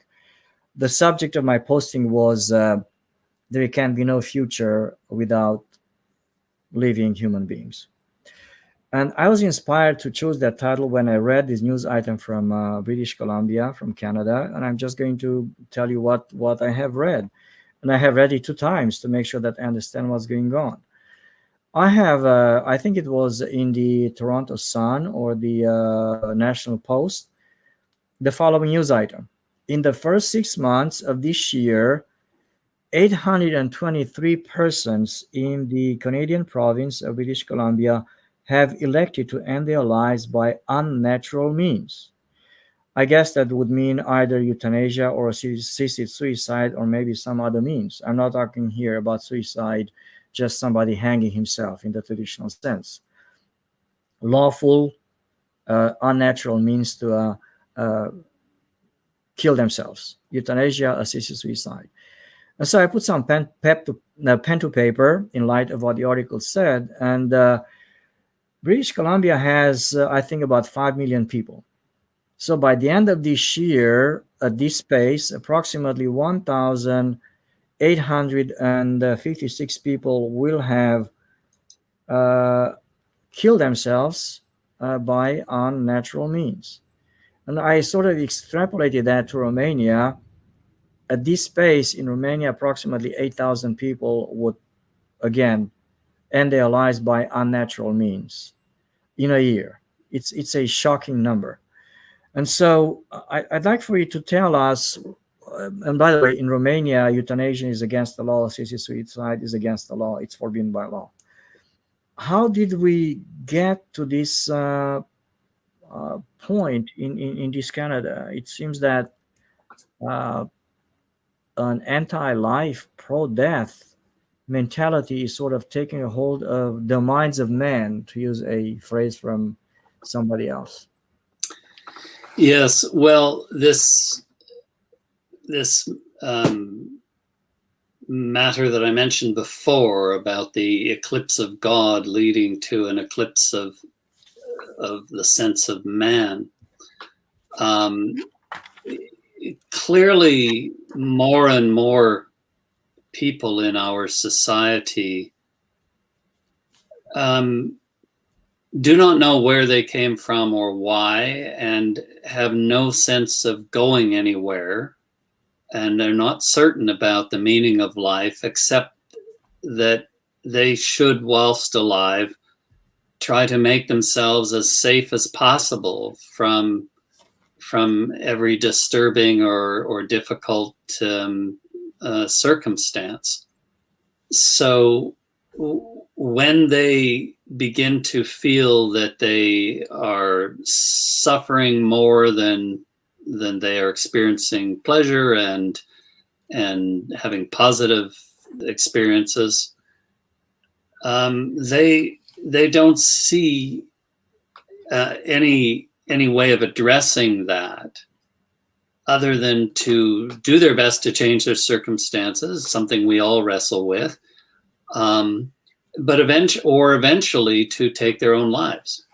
And no one should ever be in any doubt that euthanasia regimes are just about helping people with, really severe terminal suffering, to shorten that period of suffering. That's how it's brought in at law, and it's how it was brought in Canada. But within weeks, and it was, I mean, we already knew, but within weeks it was perfectly clear that no one who was pushing this was going to be satisfied with a few people for whom painkillers don't work. I mean, it's not funny, but the thing is, we have very effective means of palliative care.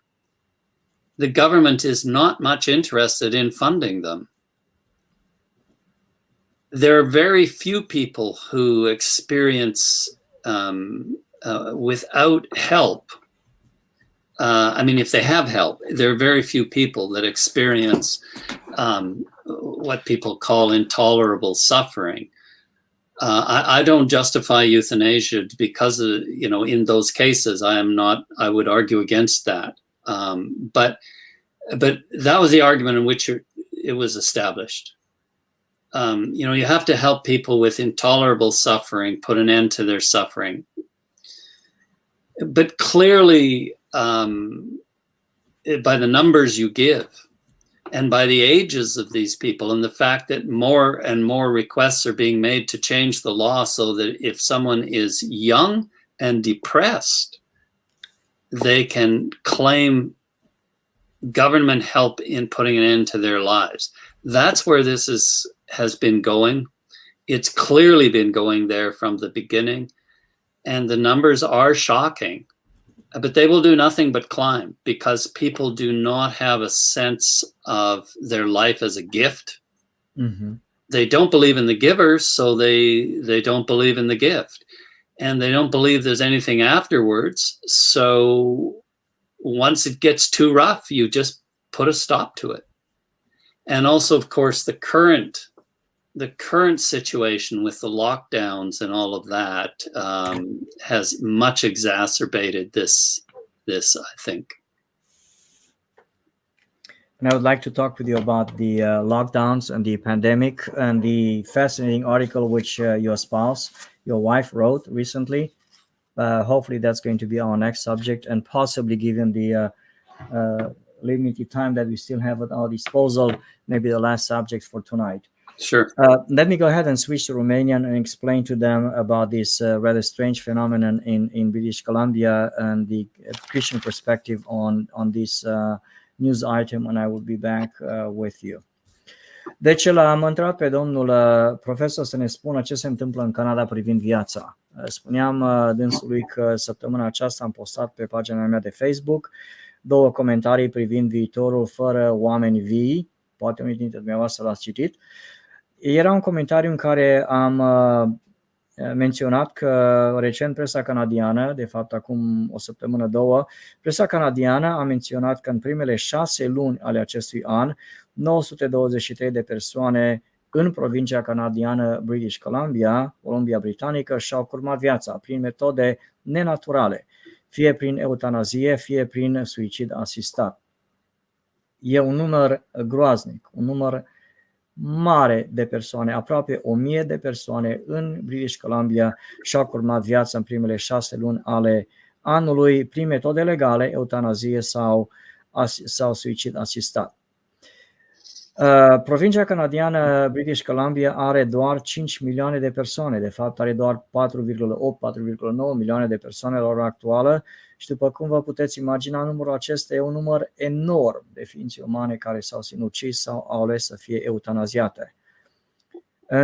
Pe timp de un an am putea spune că în jur de aproximativ 1856 de persoane, 1900 de persoane vor fi eutanaziate sau își vor curma viața prin metode nenaturale în Canada până la sfârșitul anului.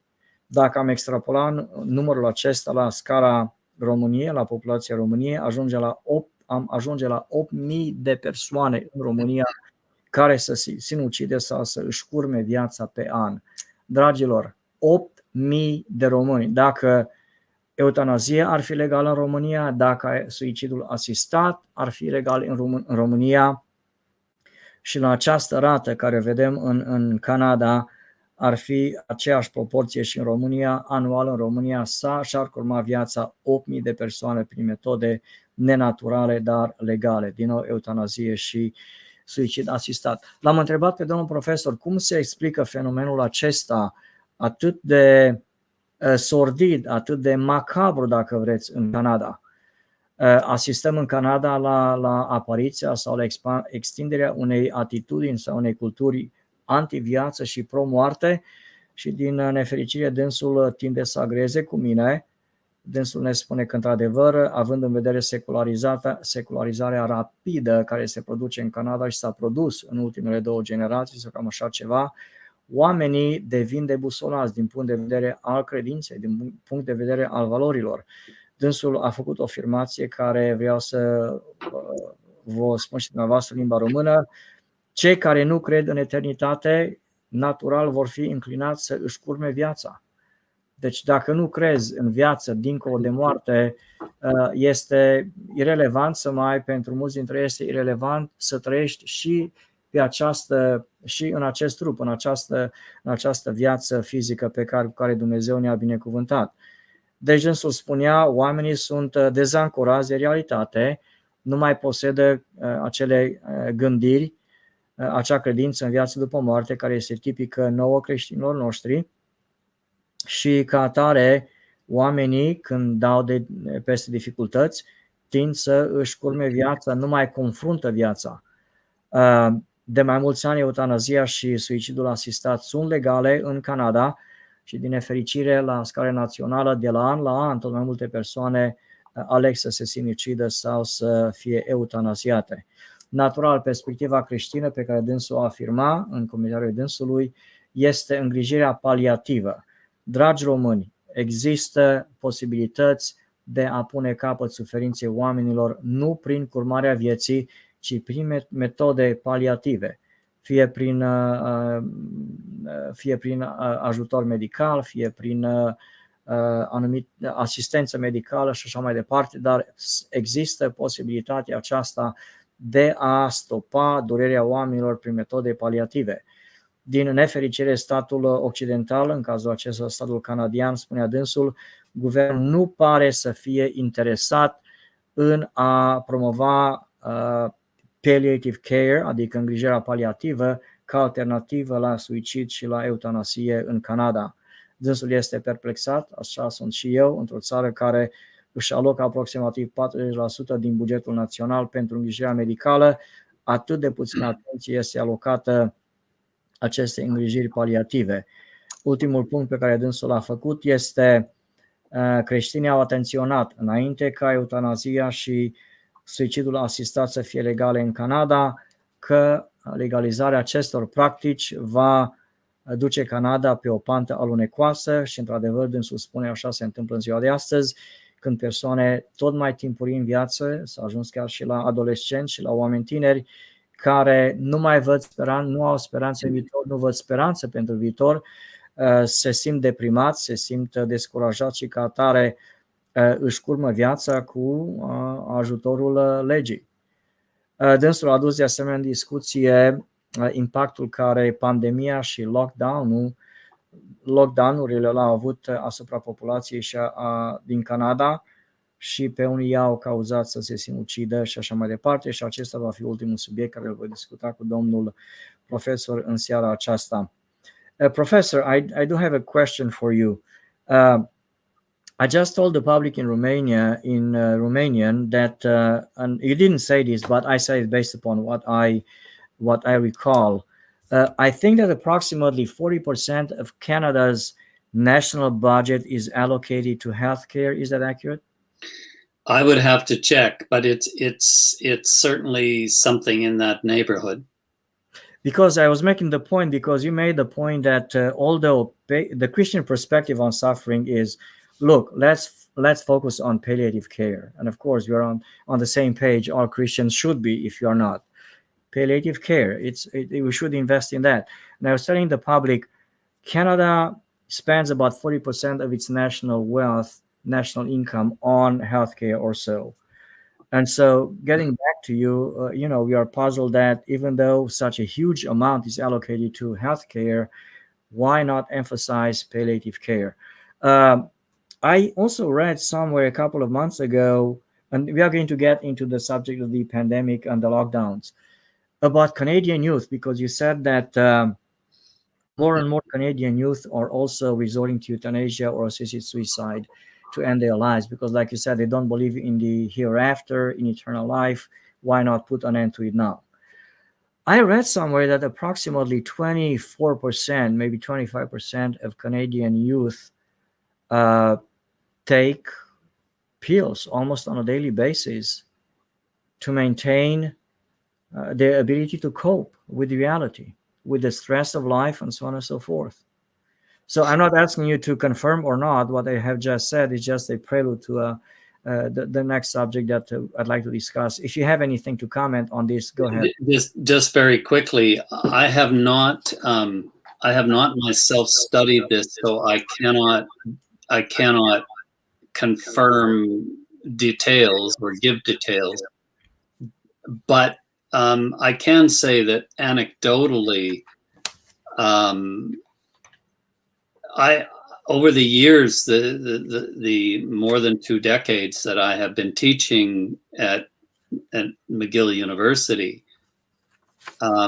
I have encountered more and more students who are dependent in some way on medications and who struggle with various side effects of medications. I do think it is a growing problem. I don't think there's any doubt about that. And it is disturbing to see some of the proponents of euthanasia trying to extend the law, extend it so that legally younger people could make use of the apparatus. Of course, young people have always simply had the option of, and sometimes exercised the option of suicide. But now, because the state is looked to for everything, well, now the state is being looked to help with that as well. It's not yet the case, but it's headed in that direction. Dânsul menționa că, într-adevăr, și în rândul tinerilor, depresia devine o problemă, canadieni. Dânsul spune că în rândul studenților îi are la Universitatea McGill.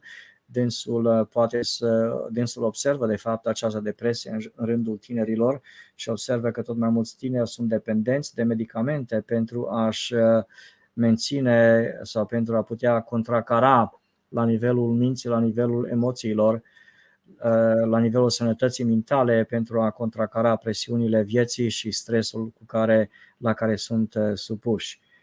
Ultimul subiect care vreau să-l aduc în discuție în seara aceasta cu domnul profesor este un articol interesant privind pandemia pe care soția dânsului l-a publicat. I'm going to introduce to the public in Romanian the last subject we are going to discuss tonight, and that is going to be your wife's book review of a fascinating book published by a British journalist this year.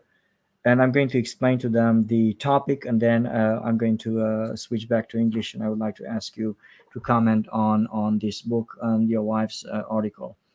Deci, soția domnului profesor se numește Anna Farrow și dânsa chiar recent a publicat această recenzie în publicația 𝐂𝐈𝐕𝐄, un articol privind COVID and the fearful state, adică COVID și statul care starea de teamă, de groază, dacă vreți.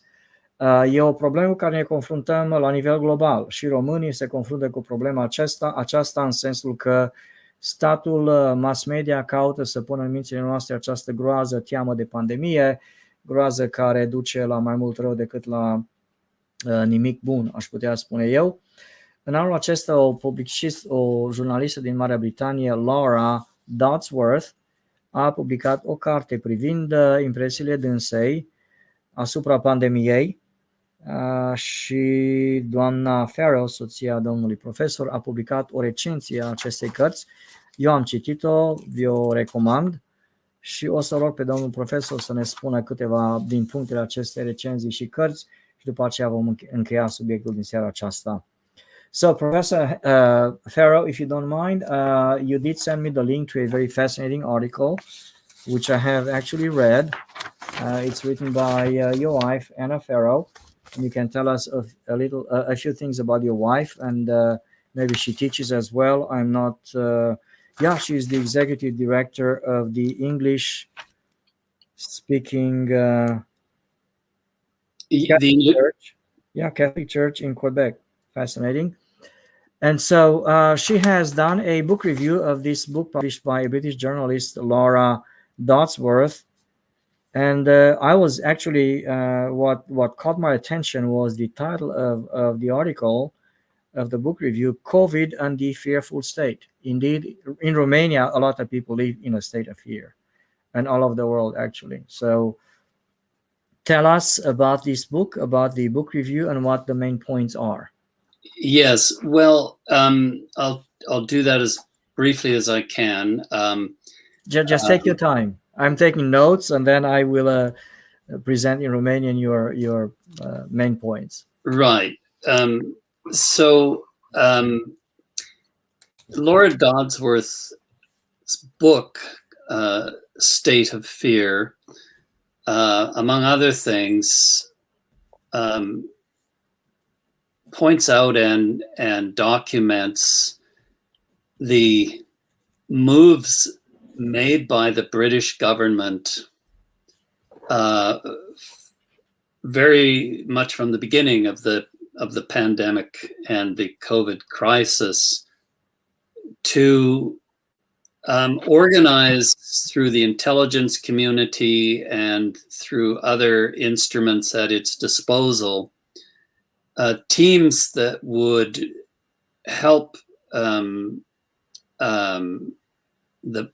create certain responses in the public at large, so as to make the public more pliable, more likely to be compliant with policies that the government was going to introduce and directives and laws they were going to create.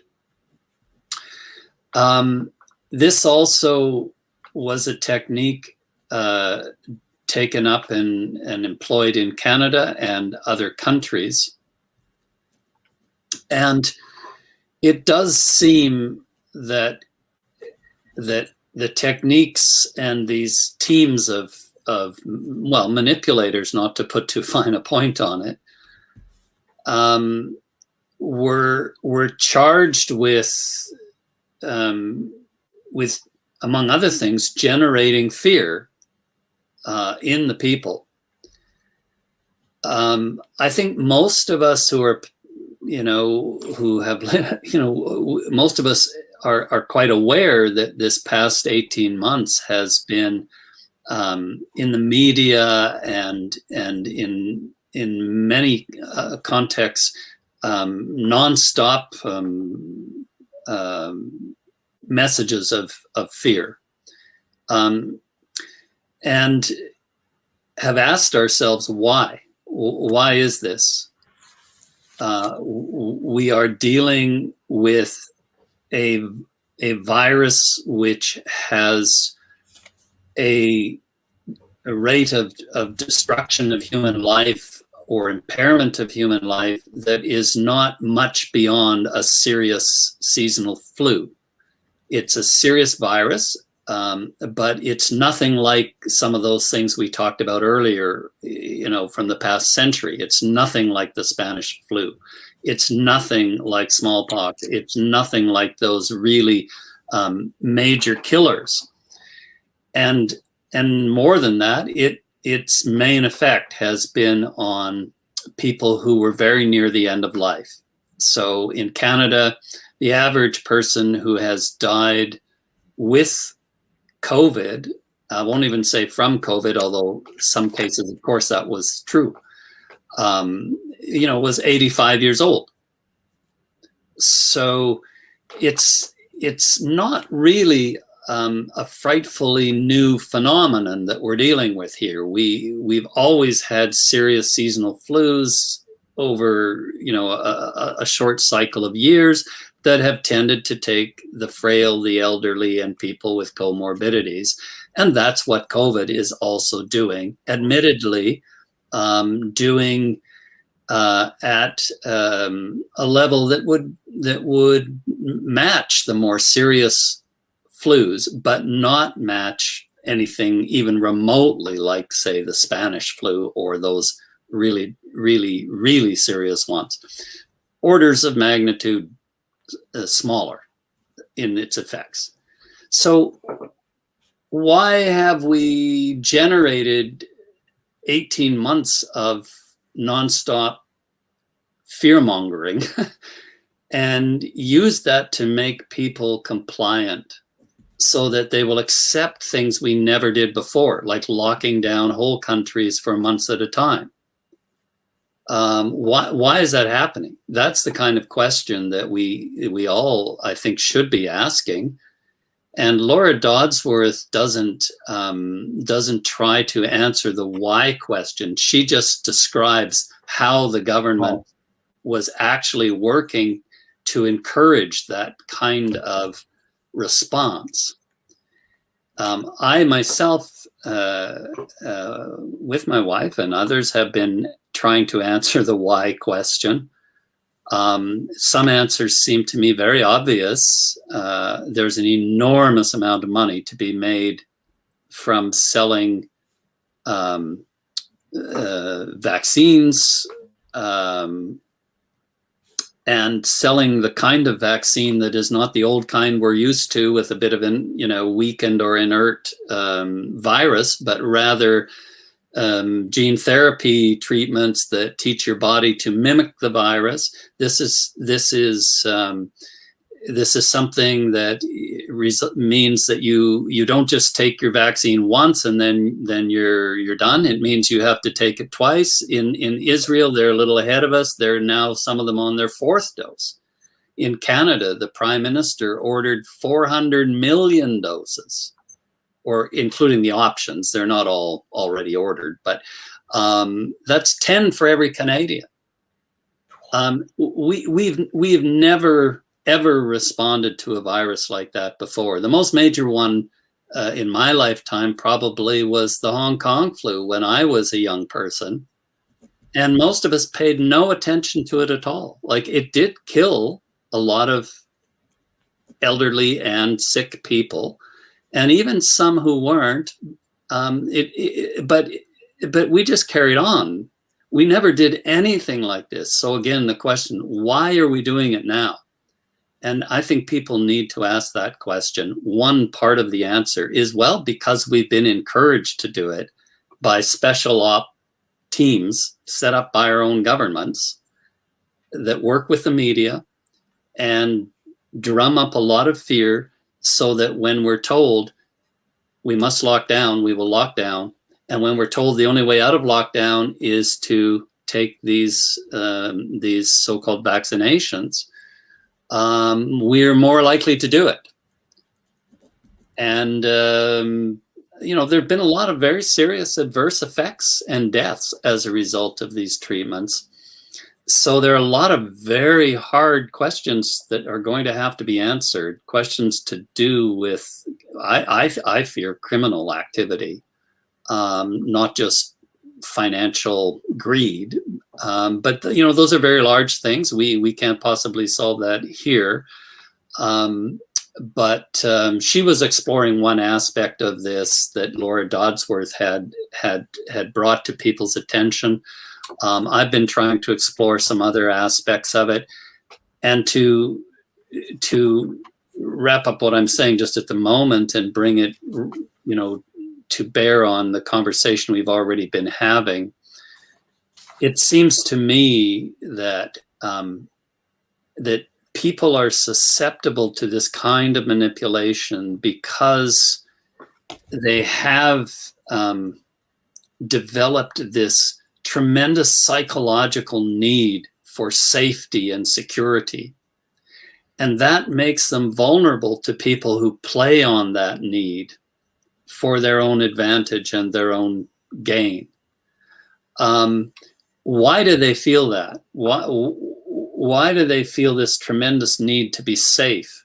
In the universities now, we talk about being safe. Well, what does that mean? It means you shouldn't encounter anything like what I'm saying right now. You shouldn't encounter any questioning of say, same-sex marriage or transgenderism or anything that makes you feel uncomfortable. You should be safe. The university should not any longer be a place for hard critical questioning, but for just keeping people safe, even when they're in their 20s, for goodness sake. So we've clearly, one can look at different elements of our life together in different institutions. We've clearly developed some kind of hunger and thirst for a safety that we never sought before. At least we're seeking it in ways we never sought before. I think the drive for peace and safety is part of the human condition, but we're searching for it in places and in ways we never used to do. And so you look at prior pandemics of equal seriousness, and you see nothing like the panic, the manipulation, the draconian actions, the lockdowns, the demand that everybody, receive multiple doses of new and experimental treatments. We've never seen anything like that before. We need to ask ourselves why, and I suspect that question can't be answered ultimately without asking ourselves about what happens to the human psyche when it ceases to believe in the Creator and the gift of life and the redemption of life and the life of the world to come. So there's a big picture statement for you. I realize I've said some rather controversial things that I have tried in some of my writings to fill out and provide support for. I've been writing quite a lot on the pandemic this past year, and you can find some of those articles also in Catholic World Report, where you found the article on the residential schools. Oh, well, that was in First Things, but it was also reprinted in Catholic World Report, where some of those other articles are. But yes, I've been thinking about this a lot and trying to think about it theologically and not just politically, and medically. But you have, it seems to me, to do all of that if you want to grasp what's happening. Before I forget, I would like to ask you, Professor, from time to time, if you or your wife write anything on these any of the topics that we talked about tonight, I'd like for you to send me the link, because I'm going to post just about anything you write on my Facebook page. It's really been an honor. Yes, you haven't said anything controversial tonight. Everything that you have said was stated in a very eloquent manner, and actually it's just about everything I would have said as well if I had been a guest on your show or somebody else's show. In fact, I'm very happy because you are evangelizing the people that actually the virtual space, and you're evangelizing the people that watch me, that follow me on my Facebook page, and that's really an honor. We all need to hear that. About a year ago, I had a guest on my Facebook page, a Romanian priest, an Orthodox priest, a very wise man. And he made a comment to me, which just came to mind as you were speaking about the pandemic and the role of Christianity in these turbulent times. He said this: Christianity is for tough times, Mr. Costea. Christianity is not for the easy times. Christianity is not for when everything runs smoothly and the temperature is perfect and the weather is nice and everything. It's for the stormy periods in life. That is when you need Christ more than ever. And so that's, in a sense, I'm paraphrasing, but that is sort of what you have just told us in the last 5 or 10 minutes about the pandemic and how we need to anchor our minds and our souls in, I like what he said, the giver, the giver. We don't believe in the giver. Why should we believe in the things that the giver gives, all the good things that we have around us? Fascinating, penetrating observation. Let me go back and switch to Romanian. And what I would like to do at the end is I'd like to give you an opportunity to make any closing comments that you might have. And I think that you mentioned before we started out that you have a couple of articles that you would like to recommend to the public, to me and to Romanians, and I would like for you to mention those when I come back and switch back to English. Deci, ultimul subiect care l-am discutat cu domnul profesor și cu aceasta vom încheia este subiectul acestei cărți publicate de jurnalista britanică Laura Dodson, State of Fear, adică stat, situație sau stare de teamă, e titlul cărții.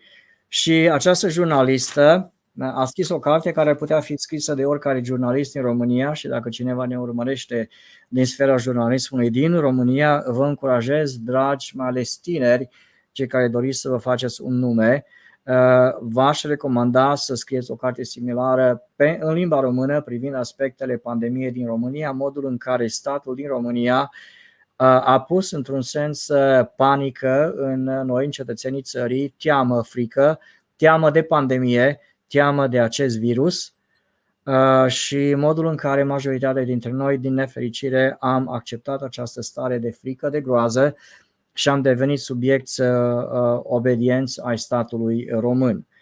Deci dânsul spunea că în această carte, pe care eu personal nu am citit-o, dar dânsul a citit-o, autoarea explică modul în care, metodele prin care statul britanic a comunicat britanicilor această noțiune a unei pandemii, a unui virus atât de letal, care omoară și ucide, propaganda care a fost în spatele acestei campanii și acestor măsuri de intimidare, spune autoarea, a publicului în a deveni subiecti obedienți ai statului britanic și de a nu riposta, de a nu se opune măsurilor impuse de către autorități. Dânsul spunea că aceste măsuri au fost desemnate să pună în noi teamă. Dânsul afirma, și suntem, cred, cu toții de acord, că pandemia anului 2020-2021 nu se compară cu anumite pandemii similare din trecut. Dânsul menționa gripa spaniolă, care era mult mai gravă, mult mai serioasă și a ucis un număr mult mai mare de oameni. Dânsul spunea că, din nefericire, boala aceasta virusul acesta este un virus asemenea unei răceli, unei gripe care apare din când în când. Și menționa de asemenea dânsul gripa Hong Kong. And by the way, I switched back to English. I do remember back in the 60s, the Hong Kong flu. I was in Romania back then and people were talking about that. And some of the people that follow me on my Facebook page do remember the Hong Kong flu from the 60s as well. Deci dânsul menționa că în Canada vârsta media a persoanelor care au murit de fapt de COVID a fost de 85 de ani. Deci spunea dânsul, dacă autoarea cărții din Marea Britanie explica cum statul britanic a transformat societatea britanică într-o societate a fricii de COVID, dânsul caută să explice de ce statul caută să impună această stare de frică și ne-a dat 4 puncte sau 4 ipoteze pe care le-am menționat și cu aceasta voi încheia. În primul rând, spune dânsul, e vorba de profit, e vorba de bani. Trăim într-o epocă istorică în care industria farmaceutică pur și simplu face profit promovând tot felul de temeri, de fobii la adresa celor mai mici și neînsemnați virus și dânsul, în opinia dânsului, această stare a fricii este promovată pentru a genera profituri pentru industria farmaceutică. În al doilea rând, dânsul spunea că, în opinia lui, aceste măsuri sunt luate pentru a experimenta ceva nou la o scară mondială, scară națională asupra oamenilor. Dânsul spunea, explica în termeni pe care eu nu chiar îi pricep din punct de vedere tehnic, că acest vaccin de fapt caută să remodeleze, să afle cum reacționează trupul omului la anumiți virus. Numărul 3, spunea dânsul, ne găsim în situația aceasta pentru că suntem pur și simplu manipulați de mass media și de către stat. Și în ultimul rând, spunea dânsul, ne aflăm în situația aceasta pentru că și noi oamenii purtăm vinovăția noastră, pentru că cerem statului să creeze o societate, o atmosferă în care toți suntem siguri, în siguranță și nu ne confruntăm cu probleme. Asta e mentalitatea, asta este gândirea pe care o promovează statul secular în societate. Noi am îmbrățișat acest mod de gândire și ca atare, în vremuri ca acestea, alergăm la stat, la autorități, să cerem autorităților să creeze safety and security, adică o atmosferă de siguranță și securitate pentru fiecare dintre noi. În ultimul rând, însul menționa că în Canada, chiar acum recent, autoritățile au comandat 400 de milioane de doze de vaccinuri, asta înseamnă 10 vaccinuri de persoană în Canada, un număr extraordinar, exorbitant, ceea ce îl duce pe dânsul să speculeze că într-adevăr se pare că statul face un experiment neobișnuit cu oamenii de bună credință. Revin în limba engleză și după aceea vom încheia în câteva minute. I was going to talk with you, Professor Farrow, about other subjects concerning the pandemic and the lockdowns, things that really worry me as a man of the law, as a lawyer, the impact of this pandemic on democracy, on the rule of law, on the way people think about their relationship with the government, with the law. Fortunately, I live in the state of Texas, where courts are still fairly conservative. The Supreme Court of the state of Texas has been in the forefront of protecting our civil liberties during the pandemic, but that's for a different subject, a different topic at some other time.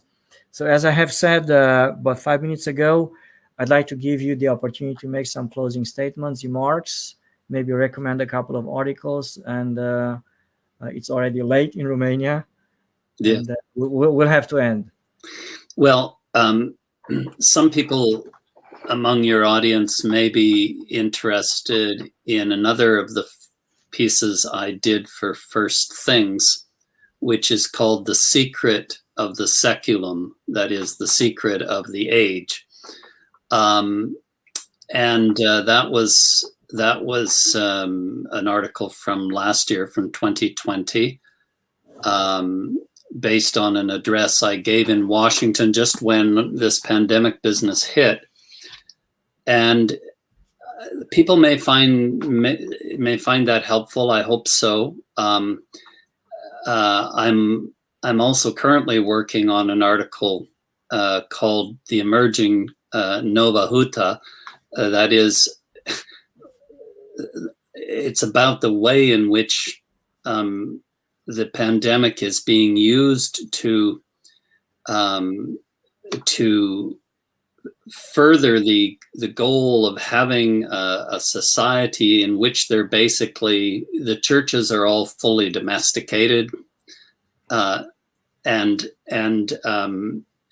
it does touch also on the concern you just stated about the withdrawal of rights and freedoms and the transition to, as I see it, through the vaccine passports, to an electronic virtual identity, without which you will not be able to function in society the way you were used to functioning, at least. I think I agree with you, there are a great many very serious concerns here, operating at all levels: legal, political, moral, spiritual, theological. I haven't yet found a home for that. It's not quite finished, but I am writing about that, and people may be interested if they see it. But in your part of the world, that is not Texas, but Romania, I know from my own brief visit there, what it presents, even in its architecture and in the damage done to children, the children who lived in the sewers, and whenever man tries to take over and act as if he were God, and of course, to suppress anyone who actually talks and lives a real faith in God, that kind of damage is done.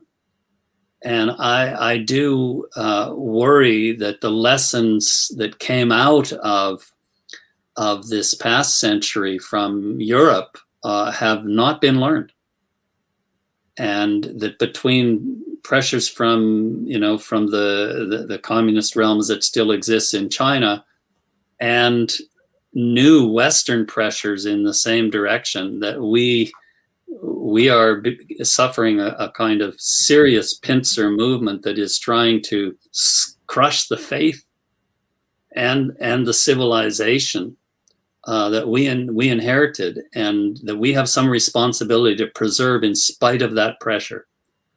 So, as your Orthodox priest friend was saying, Christianity is precisely for those pressure points to revive the people and their faith, and I pray that will happen.